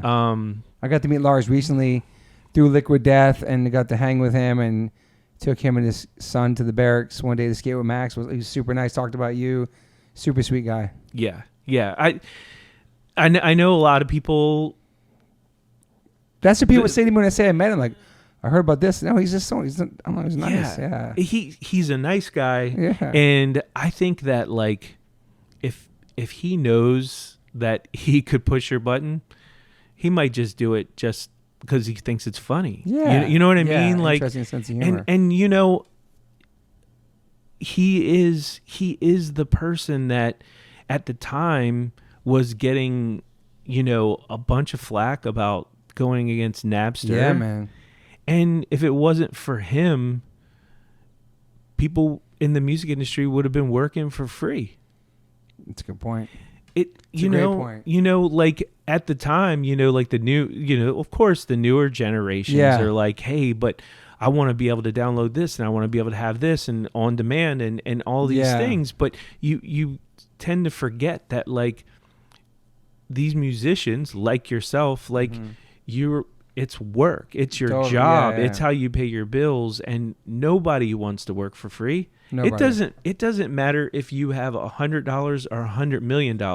No one wants to work for free. No, I remember the backlash on that. Oh, you guys have money. What do you care? Blah, blah, blah. Yeah. That wasn't the point. Yeah. You know, and I think that they saved a lot of artists because they could afford technically to give away an album, not everybody could. No, for sure. Yeah. You know? Yeah. You can. No. You know? Not at all. And so they kind of set the tone for that when they had it. Yeah. Yeah. You know, so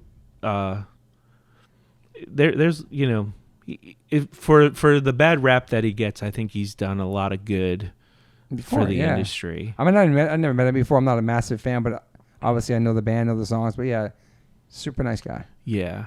I like how you told me some stories how, like, they would have, like, the dress cases, like their wardrobes. They'd have one in America, exact same thing, and they want in Australia, or ship it to Australia, or have the same things, or and then, like, you would, like, you'd be taking a marker on their Vans, make sure that they're all black, and it's like just crazy little things you wouldn't think about. Yeah, so they're wearing his boots to break him in for him. Yeah, they're let's face it, they're pros. Yeah, right. They're pros. So they have when Metallica plans like a world tour, they have 3 complete sets of everything. It's so crazy. Whether it be equipment, whether it be their shoes, whether it be whatever. There has to be 3 of everything. There's Euro wash machines, there's American wash machines, there's Euro dry, you know, there's everything, right?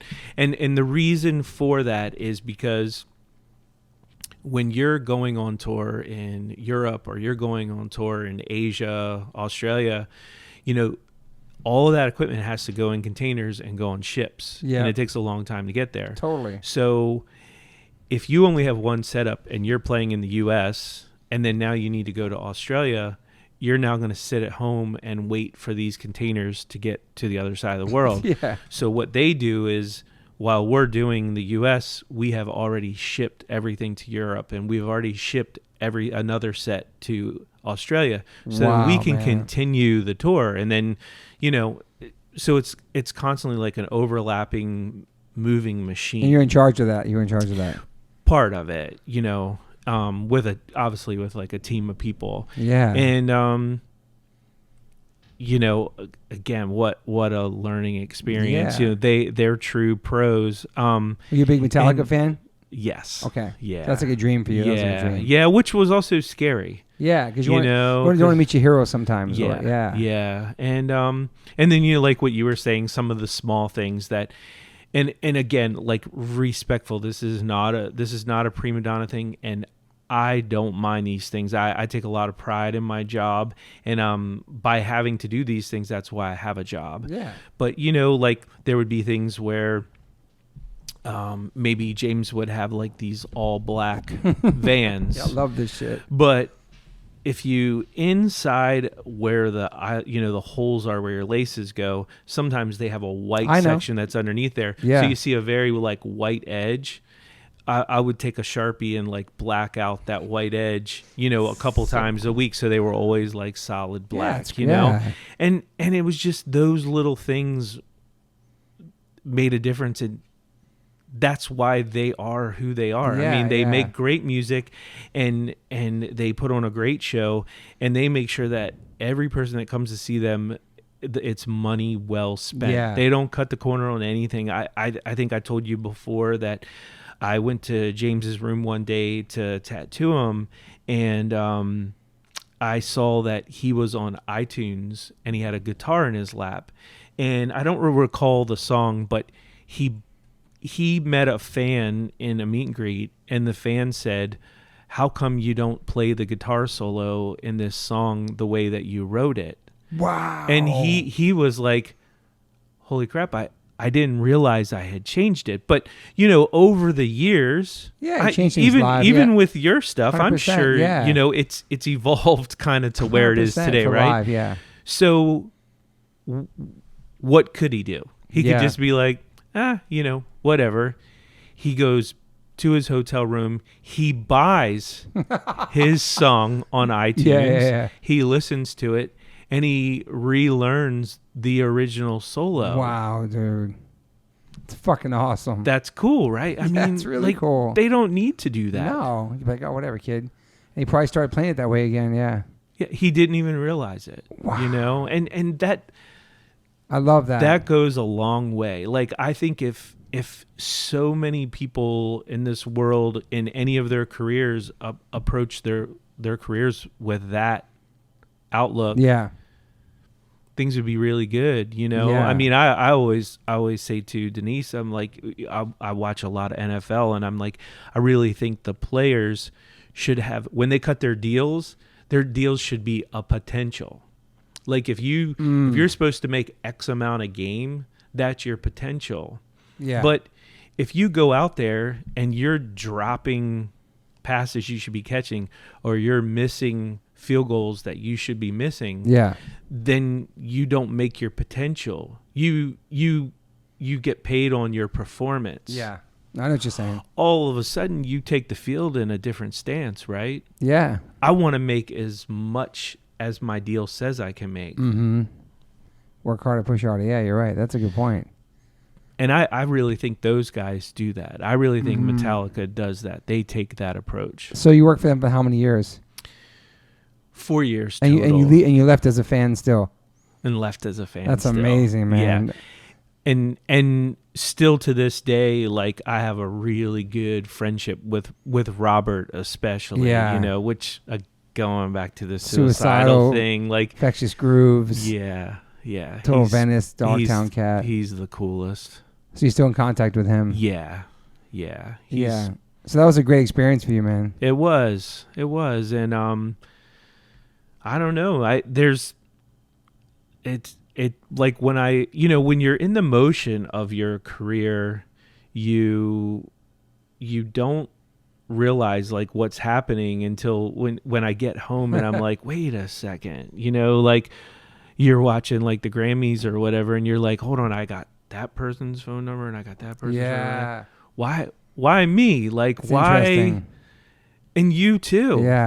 Think of the people that you now like have worked with and collabed with and become friends with, and it's crazy, man. And when you think of where you came from and what you're doing, like why you? How that happened, And I'm really grateful for it. So I really thought, try to move this along for you. So I really thought when I finished with Metallica, I would just be home, a dad, have my tattoo shop, and I ended up having this real weird issue with my hand where I was getting like these involuntary kind of twitches. Went through all kinds of different testing, whatever, didn't have carpal tunnel, no pain.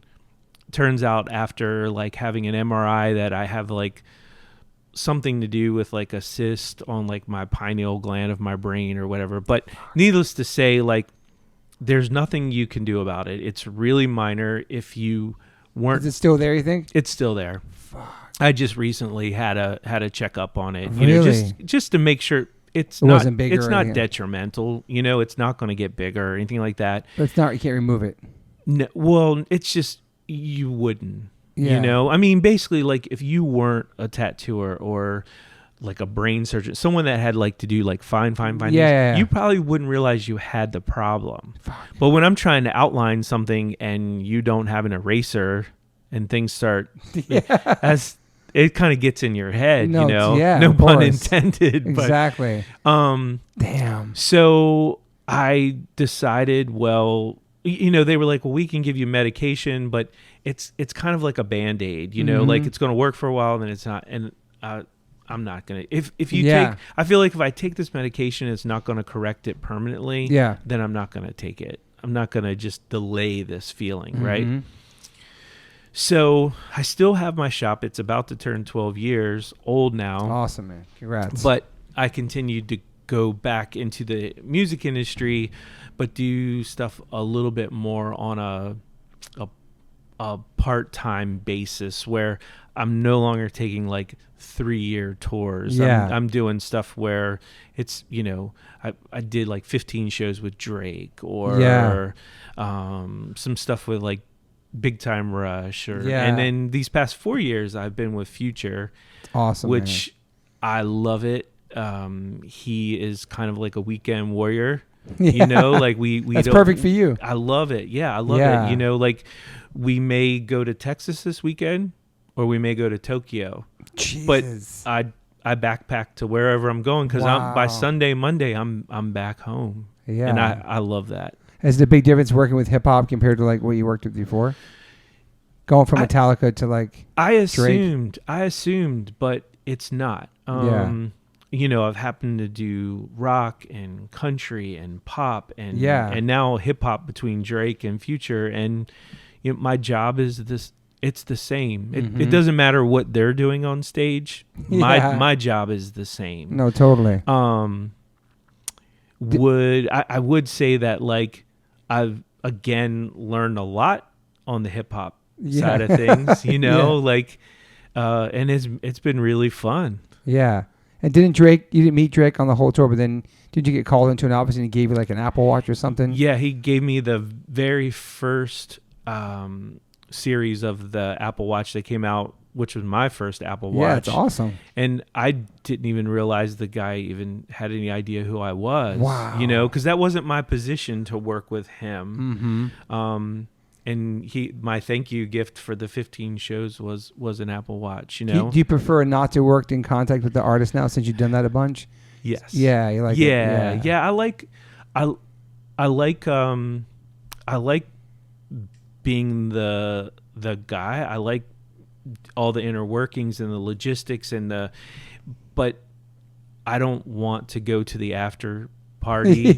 And when we do have a day off, I want it to be my day off. I don't want it to be like I'm gonna have to go wherever the artist wants to go. And with Future, I have he's a very like mom and pop kind of guy, like where like his family is very involved with his team, That's his cool. management Mix, and stuff, and his mom, Miss J, and his sister Tia, like I have a really awesome relationship with. That's cool. And I worked for him for a year before he realized who I was. Now keep in mind, like I am the guy that like pulls his vehicles up when he's coming off the stage. I've put his food in his car. I put everything in his car. I'm holding the door for him to get into his car every day. And he had no idea that I was the guy that his mom and his sister's talking about all the time. So we're in Sweden. That's amazing. We're in Sweden about a year later. His mom goes with him everywhere? No. Okay. No. And we're in Sweden about a year later, and he gets to the venue, and he hardly ever goes to the dressing room, but he comes in and he's like, "Where's Frankie?" And the security guys is like, he's right there. And he was like, oh my God, like, I am so sorry. Like, you have been right next to me, and I had no idea. And he was like, on the flip side, though, how scary is that? You've been right next to me, and I had no idea, you know? Totally. But I said to him, I was like, my job isn't to be your friend. My job isn't for you to know me. My job is to make sure that this happens. Mm-hmm. That's amazing. You know? And now he's cool. He's just say what's up to you now all the time. Yeah. Now he thinks I have dreads because of him. Oh, shit. Does he tease you about it? He's just like, what did he say? Like not too long ago, it was like, he's like, I don't remember. He was like something about my dreads, and I was like, well, COVID kind of got a hold of me, so you know this is what ended up happening. He's like, no, I got a hold of you. Like that's what happened. That's so fucking cool. That's a cool moment. Yeah. So then from then on, he was always like, what's up? And yeah, he you know, he knows exactly who I am, and it's awesome. I really love working for him, but that's not my job for him to know me. Yeah. You know. But before you like in the mix with more people, it was like from the very beginning, you were hanging out with NSYNC, hanging out with them, tattooing them, or he's like with the artist. Yeah. They were calling you. Yeah, right from the jump. Metallica, you know, that was my job to work with them, you know, and flying on the private jets and, all of that stuff, you know. Like I told you before, I thought that was the only time I was going to die on a plane was with them. Oh yeah. But so it just depends on the job, you know. Like I'm good either way. You just have to keep putting the money in my account. I love that. As long as you have the routing number, you're good to go. Yeah. Fuck, man. It's such a crazy life, and just from tattooing, and then just the word of mouth thing is really crazy. Like whoever mentioned you from Biohazard to you know even Good Charlotte or anybody NSYNC, it's fucking yeah. It's crazy. And that's like your work ethic speaking for itself, and who you are as a person. Like that's what's spreading about you. You know, as a great guy to work with. You know what I mean? Yeah, it says a lot about you. It's been a good ride, you know, and insane resume. I feel like it always like works itself out somehow. Like it's just one thing to another, to another, you know. And I mean, I know Future until I was working with Drake. Mm-hmm. Oh yeah, that's right. He was on that tour, right? Yeah. Wow. Yeah. And then the pandemic, like how has that affected you as far as working? Pandemic's been it's been tough. You know, the tattoo shop in my state, Maryland, had to be closed for 3 months. Yeah. It worked out. You know, I had like a savings set aside for it, but it was scary. You know, you never go into business and think that someone's going to be able to force you to be closed. I know, man. You know? Yeah. Music industry, it's still, you know, I didn't receive any pay through the pandemic. And, you know, excuse me, this year, 2021, I did my 4th show last night. That's it. In all of 2021. You know, we've had other shows booked, but they've just, you know, like it could be in like Austria, and then they have like an uprise in numbers, and now you're not going to Austria. Yeah, just sure that Austria's going to be mandatory starting February 1st on lockdown or something. Yeah. So the world keeps changing. Yeah. Yeah. And I think it's scary for the artists, you know, because I'm sure Niece is tired of hearing me say this, but like, you know, for an artist, you actually just experienced this actually in New York. Yeah. You know, it's tough for people to commit to an advance sale. Yes. Because if they have to be tested 72 hours prior to the doors, what if I buy this ticket and then I happen to test positive? Totally. Now I can't use this ticket. Now I have to go through the effort of getting a refund, and that happened to you in New York. You know, you had sold out shows, and then all of a sudden now you got tickets available. Yeah. Like 300 no-shows at the New York show for the first night, but the show had been sold out for 2 years almost. But then by the time the show comes around, people have moved on, you know, life's changed, especially during the pandemic. Yeah. So I think as an artist and as a promoter, it's tough to commit to something in the future. Yeah. And put that money invest into it, and then maybe half the people can't come, or even a quarter of the people. I know. It's the promoter especially, right? Like, because if the artist is getting like a guarantee, they have to pay that guarantee. So they're taking that hit. Like, who would invest in that? I know. And there's a lot of artists now that are creating their own shows, like you. Mm-hmm. Future likes to do that. And it's like, I don't know if I want to take the chance on that. That's rolling the dice, Yeah, I definitely felt that. It was fun to play those shows again, see you guys and play. It was definitely a different vibe. Yeah. Like either like with the different mandates, or like not want to leave their house, or not want to go to the show, or forgot about the show, or it's just a different world. Yeah. And in a city like New York, I know they can change the laws in a week. And you're trying to plan a year or so ahead. I know. And literally next week it's different. I hope next year is better, man. Like all of our festivals have moved to July from like 2020, so it's like, who knows what's going to happen, man? You have stuff booked for next year? Not yet. Wow. Not yet. Do you usually have stuff booked in advance? Usually, yeah. And I think Future's gonna put out a new album, so I think I'm gonna have some stuff. It's just I just don't know it yet. Yeah. But you're not on retainer when you're not with them either? No. Wow. No. Okay. So for me, that's the gamble of working like that part timer kind of thing. Yeah, part timer. Yeah. Most people, if you're in this industry, you want to go with a band that's going to give you a year, 2 years, so that you can get that longevity of the income. Yeah. For me, I like being a dad, and I like being a husband, and I like to be with my dog, and so I'm fortunate enough that I took my money to work for me, and I have a tattoo shop that provides an income.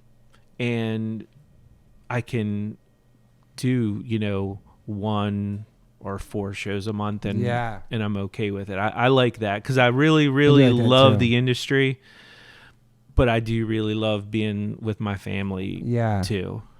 I know I miss having you guys out here. I love when you guys living out here in 6. And I miss it here. Like, it's crazy how grown up 6 is and Max is. It's just like, it's wild how time flies. Like she will no longer have a teen after her age. That's December 30th. She's gonna be 20. That's right. And Max is about to be 19. Yeah, I know, man. I miss you guys. You think you guys would come back to Cali someday? Maybe. Who knows? I never say never.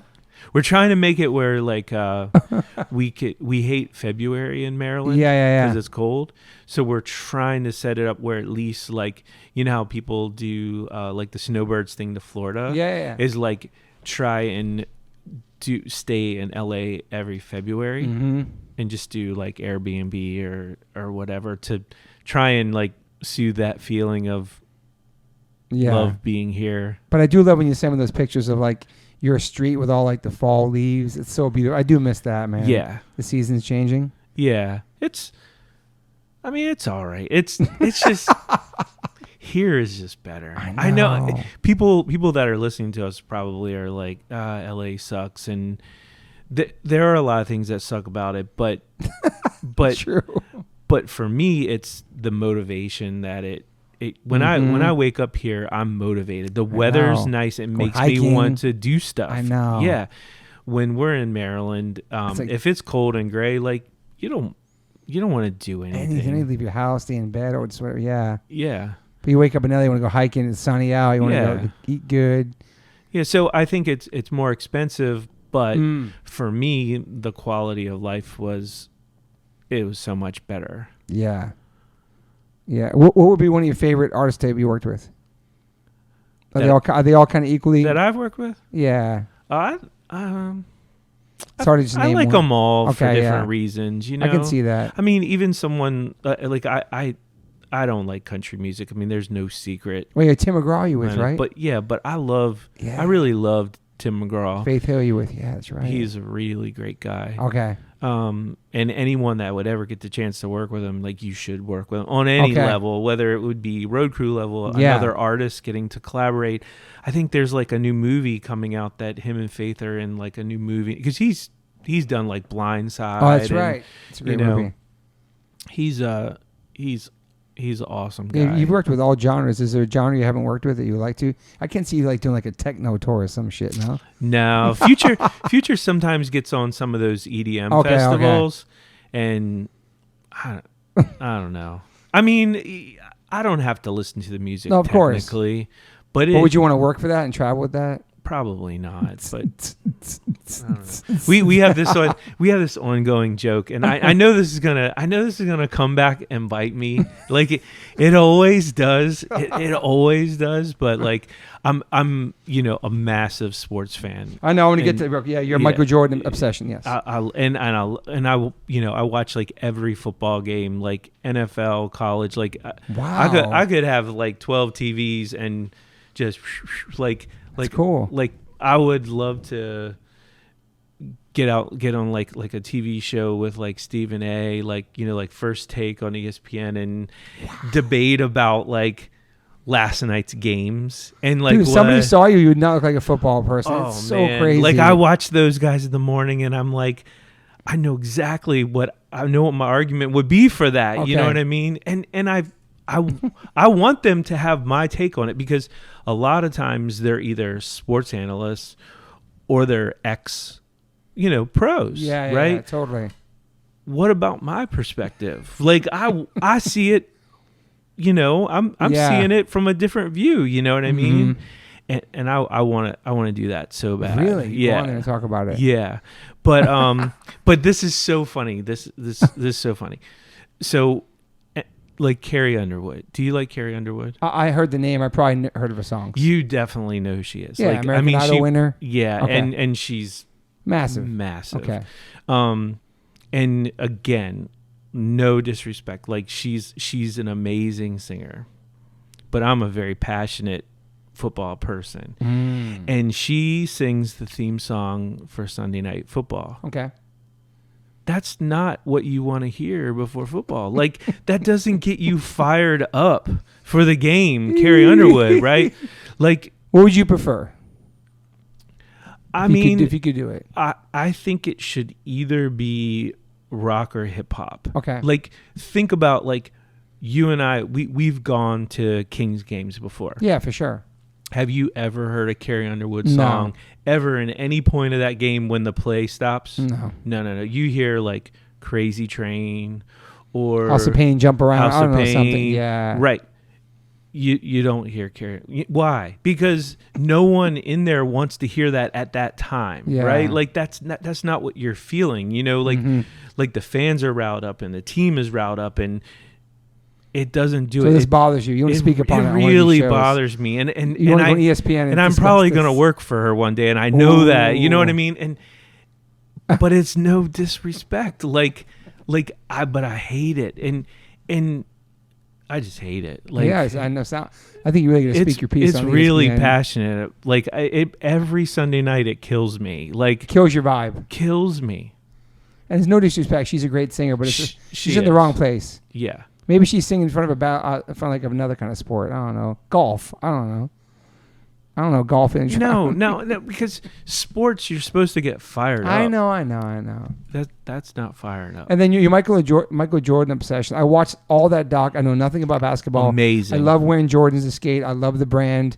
I know nothing about the man. I watched that whole entire series. It was my whole family. It was incredible, dude. Yeah. Incredible. It was. I understand your obsession now. And just loving that man, his whole journey and everything. Yeah. He was so straightforward and just fucking honest. And it's not about just being the best basketball player. Yeah. It's not about just the titles that he's won. It's about like his inspiration on who he was, where he came from, his journey, totally, and who he became. And he wasn't always the best. He wasn't on the varsity team every year of high school. Yeah. He was on the JV team. In today's sports, you see all these like players that I feel are kind of prima donna where so the reason you're drafted first, second, third, fourth, fifth, right, is because those teams that are not very good, they get those picks. And the Gotcha. reason you're drafted first is because you are the person, you are the athlete that has the potential to turn this team around, right? Gotcha. That's kind of an honor, right? Yeah. But nowadays, like, everyone wants to just be a winner. Everyone wants the ring. Yeah. Everyone, and who wouldn't? Yeah. And who can't be good when you're surrounded by a bunch of superstars, right? True. And Michael Jordan went to the Bulls, and the Bulls were terrible. And know. they didn't just take off. Like, it wasn't like once he arrived there, they became this winning, super force, right? But they built the team around the best player, right? Like when Travis joined Blink-182. Right. Right. Yeah. Okay. Yeah. And that says a lot. Totally. There's a lot of athletes that refuse to go to where they're drafted to and automatically, request a trade or whatever. And, like a good example right now is OBJ. I know you heard his name, Odell Beckham Jr. Yeah. You follow basketball too now. Everything. Basketball, football. I will soccer. I will watch all of it. All of it. Hockey, and he was on the Cleveland Browns, which is a solid team, and he wasn't getting the ball that much, and he plays wide receiver, and he's kind of complaining about it, and ultimately his dad got involved on social media, and it caused a whole bunch of friction with the team. And he comes to the Rams. Like, he and the Rams are great. Like the Rams, I think, will have the potential of possibly going to the Super Bowl. Yeah. Like, but if you are saying, like, I want the ball, you should be hitting me more. I should be touching the ball more.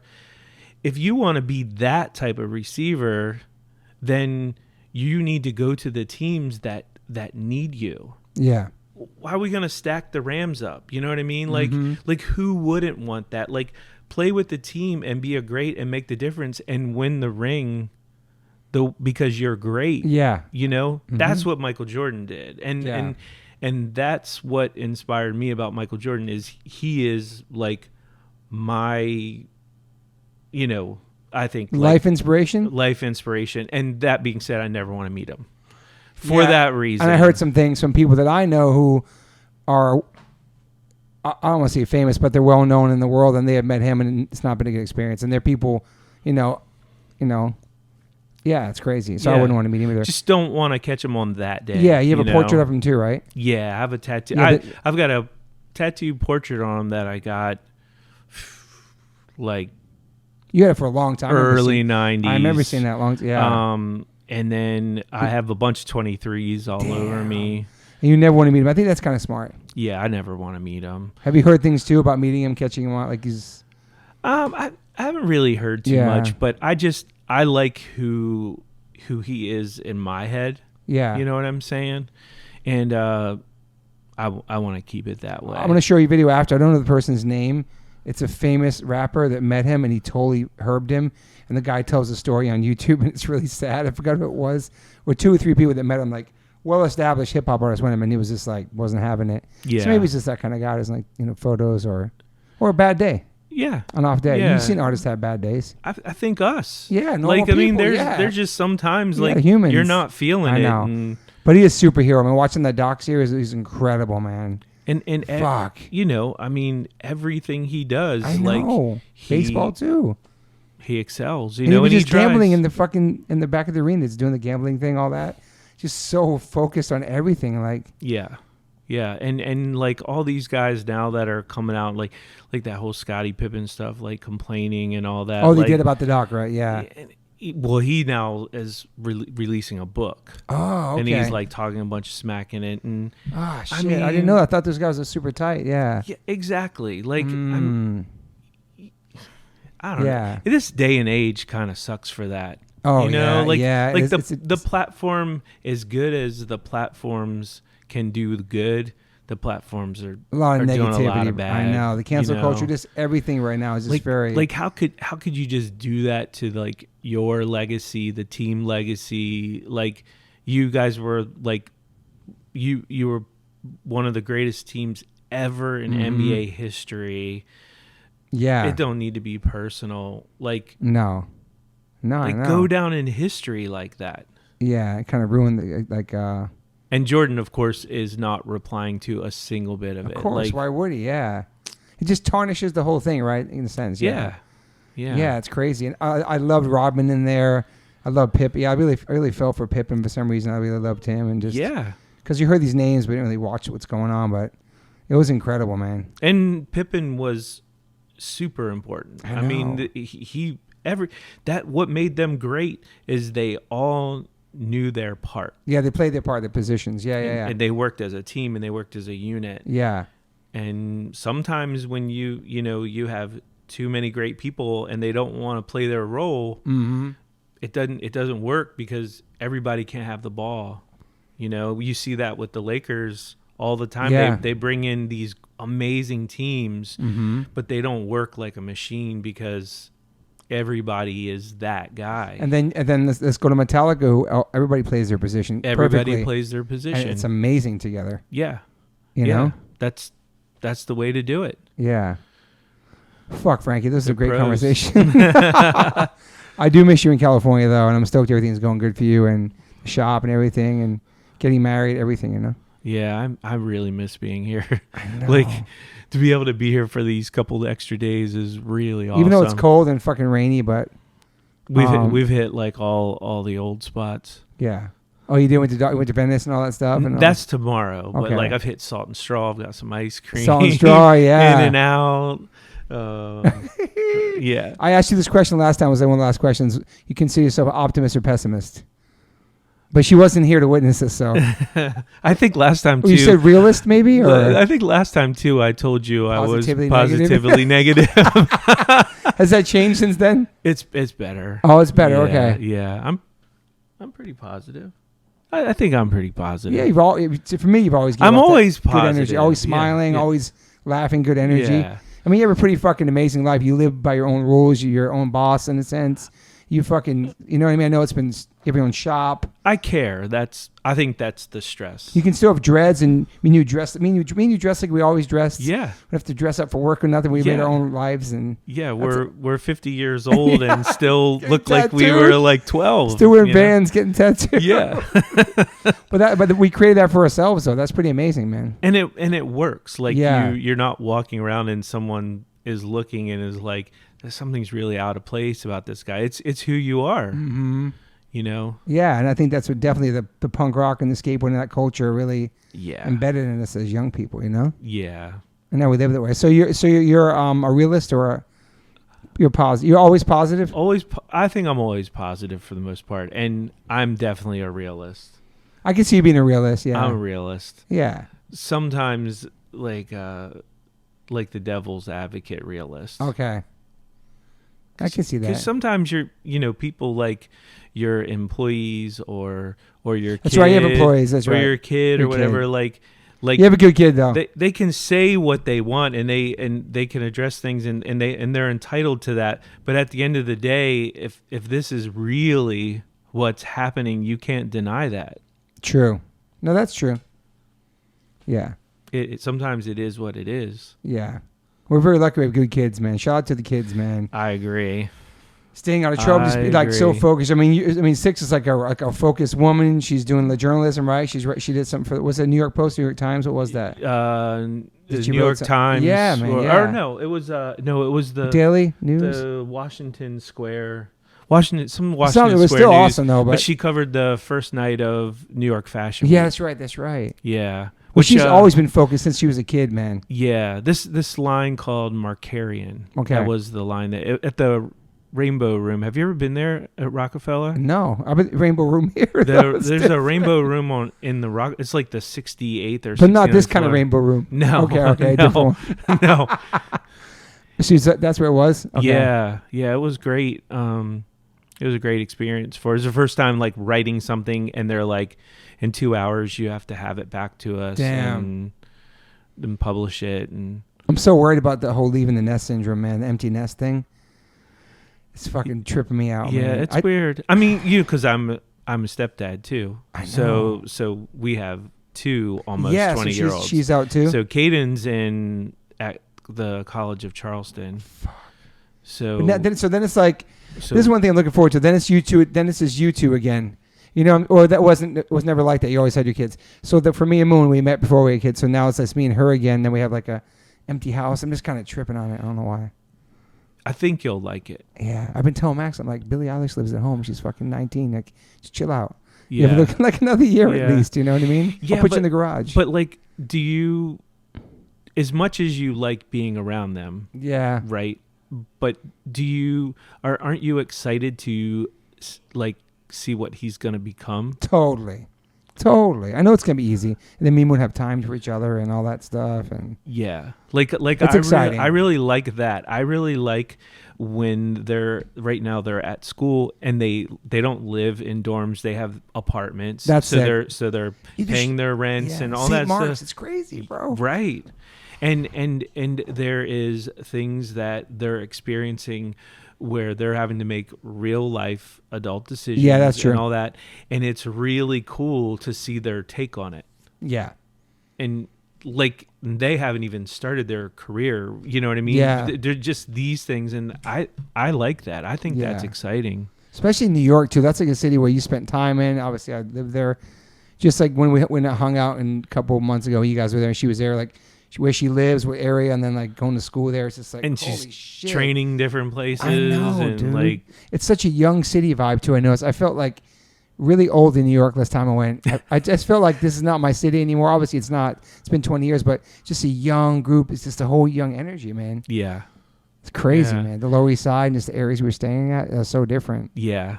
Yeah. But it's good. I mean, like I was saying earlier before, like how kids are so focused at trying to make the world a better place. More open-minded, they're more compassionate, Mm-hmm. It's pretty awesome, the generation. Yeah, it is. The whole woke thing's a little weird. Yeah. I know that that's like a whole different can of worms. Yeah. And it sounds like we're like old men. No. But it's like they're missing some stuff. You know what I mean? Like sometimes, that saying, like, you can't see the forest for the trees. Like you're so caught up in this moment that you're actually not really seeing it the way that you probably really feel. That's about a good point. it. That's a great point. Because you're just so like caught up in like, but I have to take this stand. I have to make this point. Not really sure why or what. Yeah, I know what you're saying. Instead of, if you just dissected it for a second, it might be like, I mean, that sucks, but that's life, right? Yeah. You don't have to go out and necessarily always like just, just make saying. that giant statement. And it's life's too short, and you don't need that stress. Like, what are you worrying about? You know what I mean? Yeah. And I feel like that a lot of that is going on right now. Like they're not enjoying what's in front of them.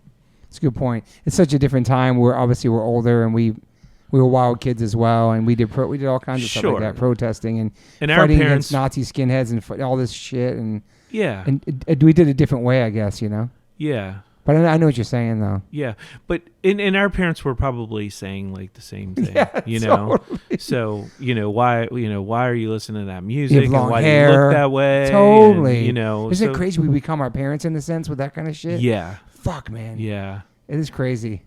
But their accessibility with the internet is way more I know, we powerful. never had that. It's way more powerful. Like scary. You can change your life. Like we were talking about earlier, like the baby. Just like that. Your career has completely changed. But also, I love how kids are like, yo, you can't talk like that. You can't act like that. It's hold them accountable. Yeah, you shouldn't say shit like that. You're hurting people's feelings. You're hurting communities. You're hurting your own fans. Everything. And I get that. Yeah. It's crazy. Yeah. It's a crazy time to be alive, man. We made it through, though, and you guys are here. Thank you for being here, too. This was better than the last one, for sure. Yeah. You killed it. You killed it last time, too, but it was a long time. I feel like it was like 2 years or something. Yeah. Yeah. I think it's been that long. It's been since long. We've been here. Wow, man. Time's really flying by, man. I remember a couple years ago, you guys had a plan to be out here by now, but then the pandemic hit, so it's all good. Yeah. You got 2 years to make up for it, so. Yeah. Unless Six, what do you think Six will move to? What if she moves here? Well, then you'd be here. She applied to transfer to USC. Okay. For her junior year. Whoa. So that would mean that she just finishes this next semester, the spring semester at NYU. Yep. And then she would move here. But If she won't know if she's accepted till May. So that could change a lot for you guys too as well. Maybe? Okay.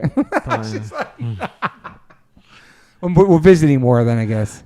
Definitely visiting more, but I don't think for what I would, for what we would have to do to live the way that we want to live here. I know. It's, I know. It's always a hustle. Unless somehow we just get a job that ends up like really, really treating us well. But yeah, we're thinking about putting an apartment, knocking down the garage and putting an apartment on top of a new garage.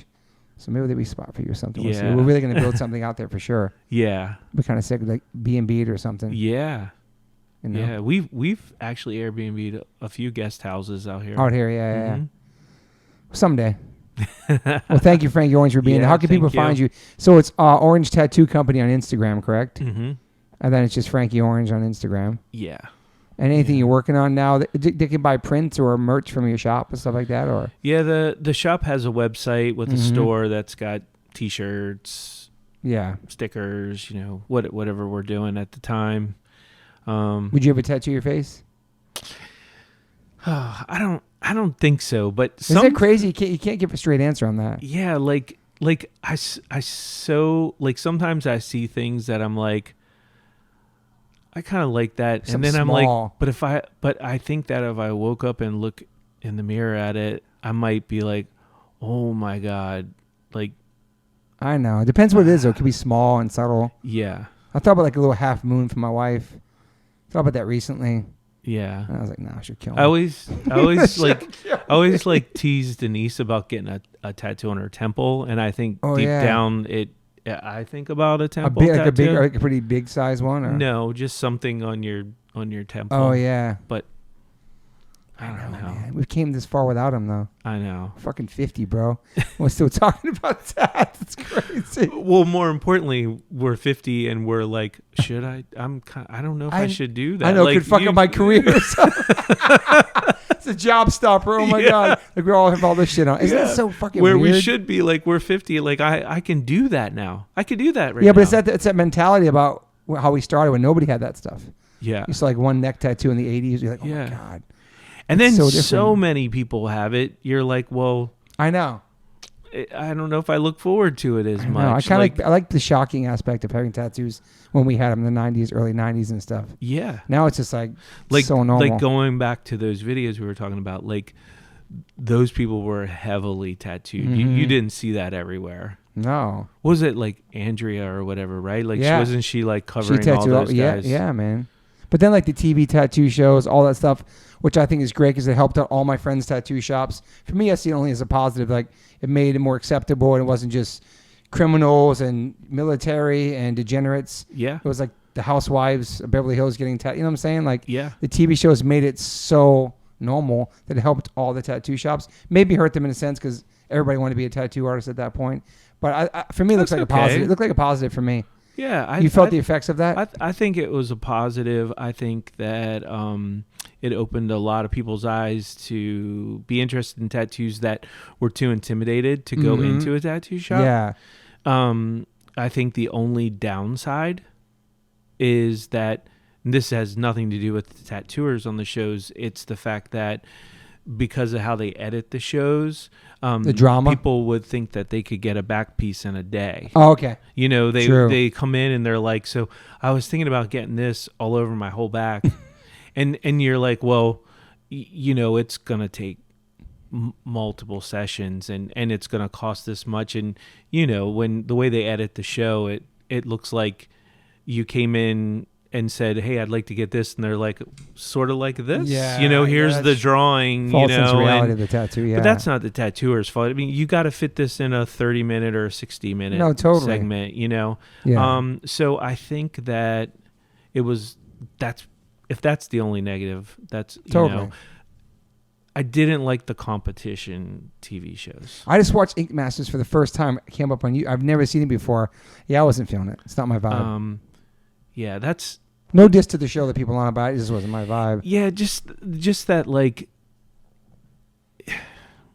when you get a tattoo, no matter who's doing it, the last thing, and I know these people sign up for it. I get it. They understand what's happening, and they get it. But no one should judge that tattoo and say that tattoo's good or bad, or it needs more of this, or it should need more of this. Like, you like it, yeah, and if you like it, it's perfect. And to have someone in the industry who's very respected, I respect those guys too. But them to say, Toby, like, it actually could have been better. Well, now you live with this, and it's changed your whole outlook on the tattoo, and when you actually really loved the tattoo. And so I didn't like that part of it, but I know that people signed up for it. I know that they knew they were in store for it, but again, there's some really amazing tattooers out there today, really amazing. Yeah, there are. But that isn't always the tattoo that always makes someone happy, as like a less experienced or maybe less talented artist in a city where a person got the tattoo and they just love that tattoo. Yeah. It's their tattoo. No, I know. It's on them. And that's really all that matters. It doesn't matter if I like your tattoo. No. Like, I didn't like that. Yeah. aspect. Do you miss tattooing? I do. It was my gateway to everything. I know. Have you tried tattooing since that happened?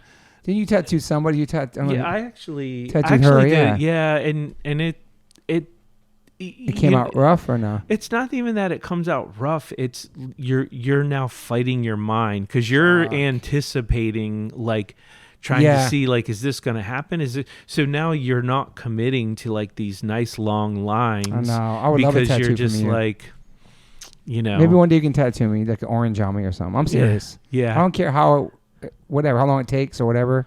Just have cool to have something from me. You know what I mean? Yeah. Because I'm sure you get the urge a lot, the buzz. And all that. Yeah. It's. I really miss it. Especially being around at work, coming in the shop and hearing this fucking sounds and the smells. Mm-hmm. It gave me everything. I know. Fuck. So yeah. So you'll still do a tattoo here once in a while, maybe. On your friends. Like I was gonna say, I would never take on, like, a customer or try to collect money or I know. But it'd be cool to get one from you. Whatever. You got me one day somewhere. Yeah. Yeah, it'd be cool to get an orange on me. It'd be your first face tattoo. Nah, fuck with that. All right, I have a cranberry for the cranberries, and I have a peach for Outcast for Atlanta. Yeah. So then I need an orange for you. That'd be awesome. It's perfect. I have no good. Bananas or nothing. All right, Frankie, thanks so much for being here. This is awesome. Great to catch up with you. Sorry it took so long. Thank but you. I never get to see you anymore. Yeah, how long has it been since you lived here? 4 years. Damn, bro. It went by fast, man. Fuck. 4 years. Yeah. Well, I'm not going anywhere. Neither is Callie, so we'll see what happens with the kids. Yeah. Yeah. Please, thank you for being here. Thank you. I hope it was too boring hearing your man tell the story. All right, thanks everybody for listening. Man, thank you. Bye. I always ask my guests if they have any regrets. I personally don't have any regrets.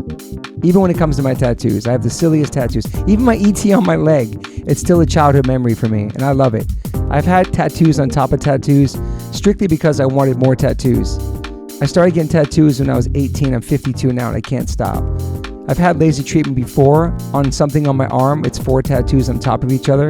And that experience at that place was pretty fast. It was pretty cold. It was in and out, swipe the credit card. Don't really tell me much. Didn't give me much details or anything was going to happen. So I never went back.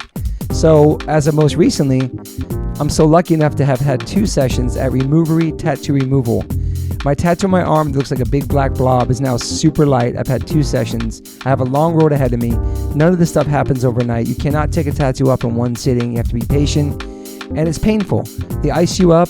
It's super fast. To me, it felt like a bunch of rubber bands. But what's more painful than that is looking at something on your body that you think you're stuck with for the rest of your life. That sucks. But now for me, I'm really happy I started this journey. I'm slowly going to get this tattoo removed. I never thought in a million years I have any kind of real estate on my arm. I don't even know what I want, but it's exciting. I'm so honored to announce that One Life, One Chance podcast is now with Removery. I have a code. Use TobyH20 and get $100 off your first session. Call 866-934-4570 or go to removery.com.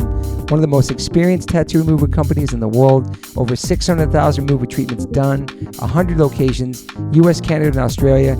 State-of-the-art peak-away laser technology. Cryo technology to reduce any discomfort. This is so exciting for me because all I do in these podcasts is talk about tattoos. From day one, if you've been listening to this podcast, we talk about tattoos, talk about getting removed, talk about getting covered up.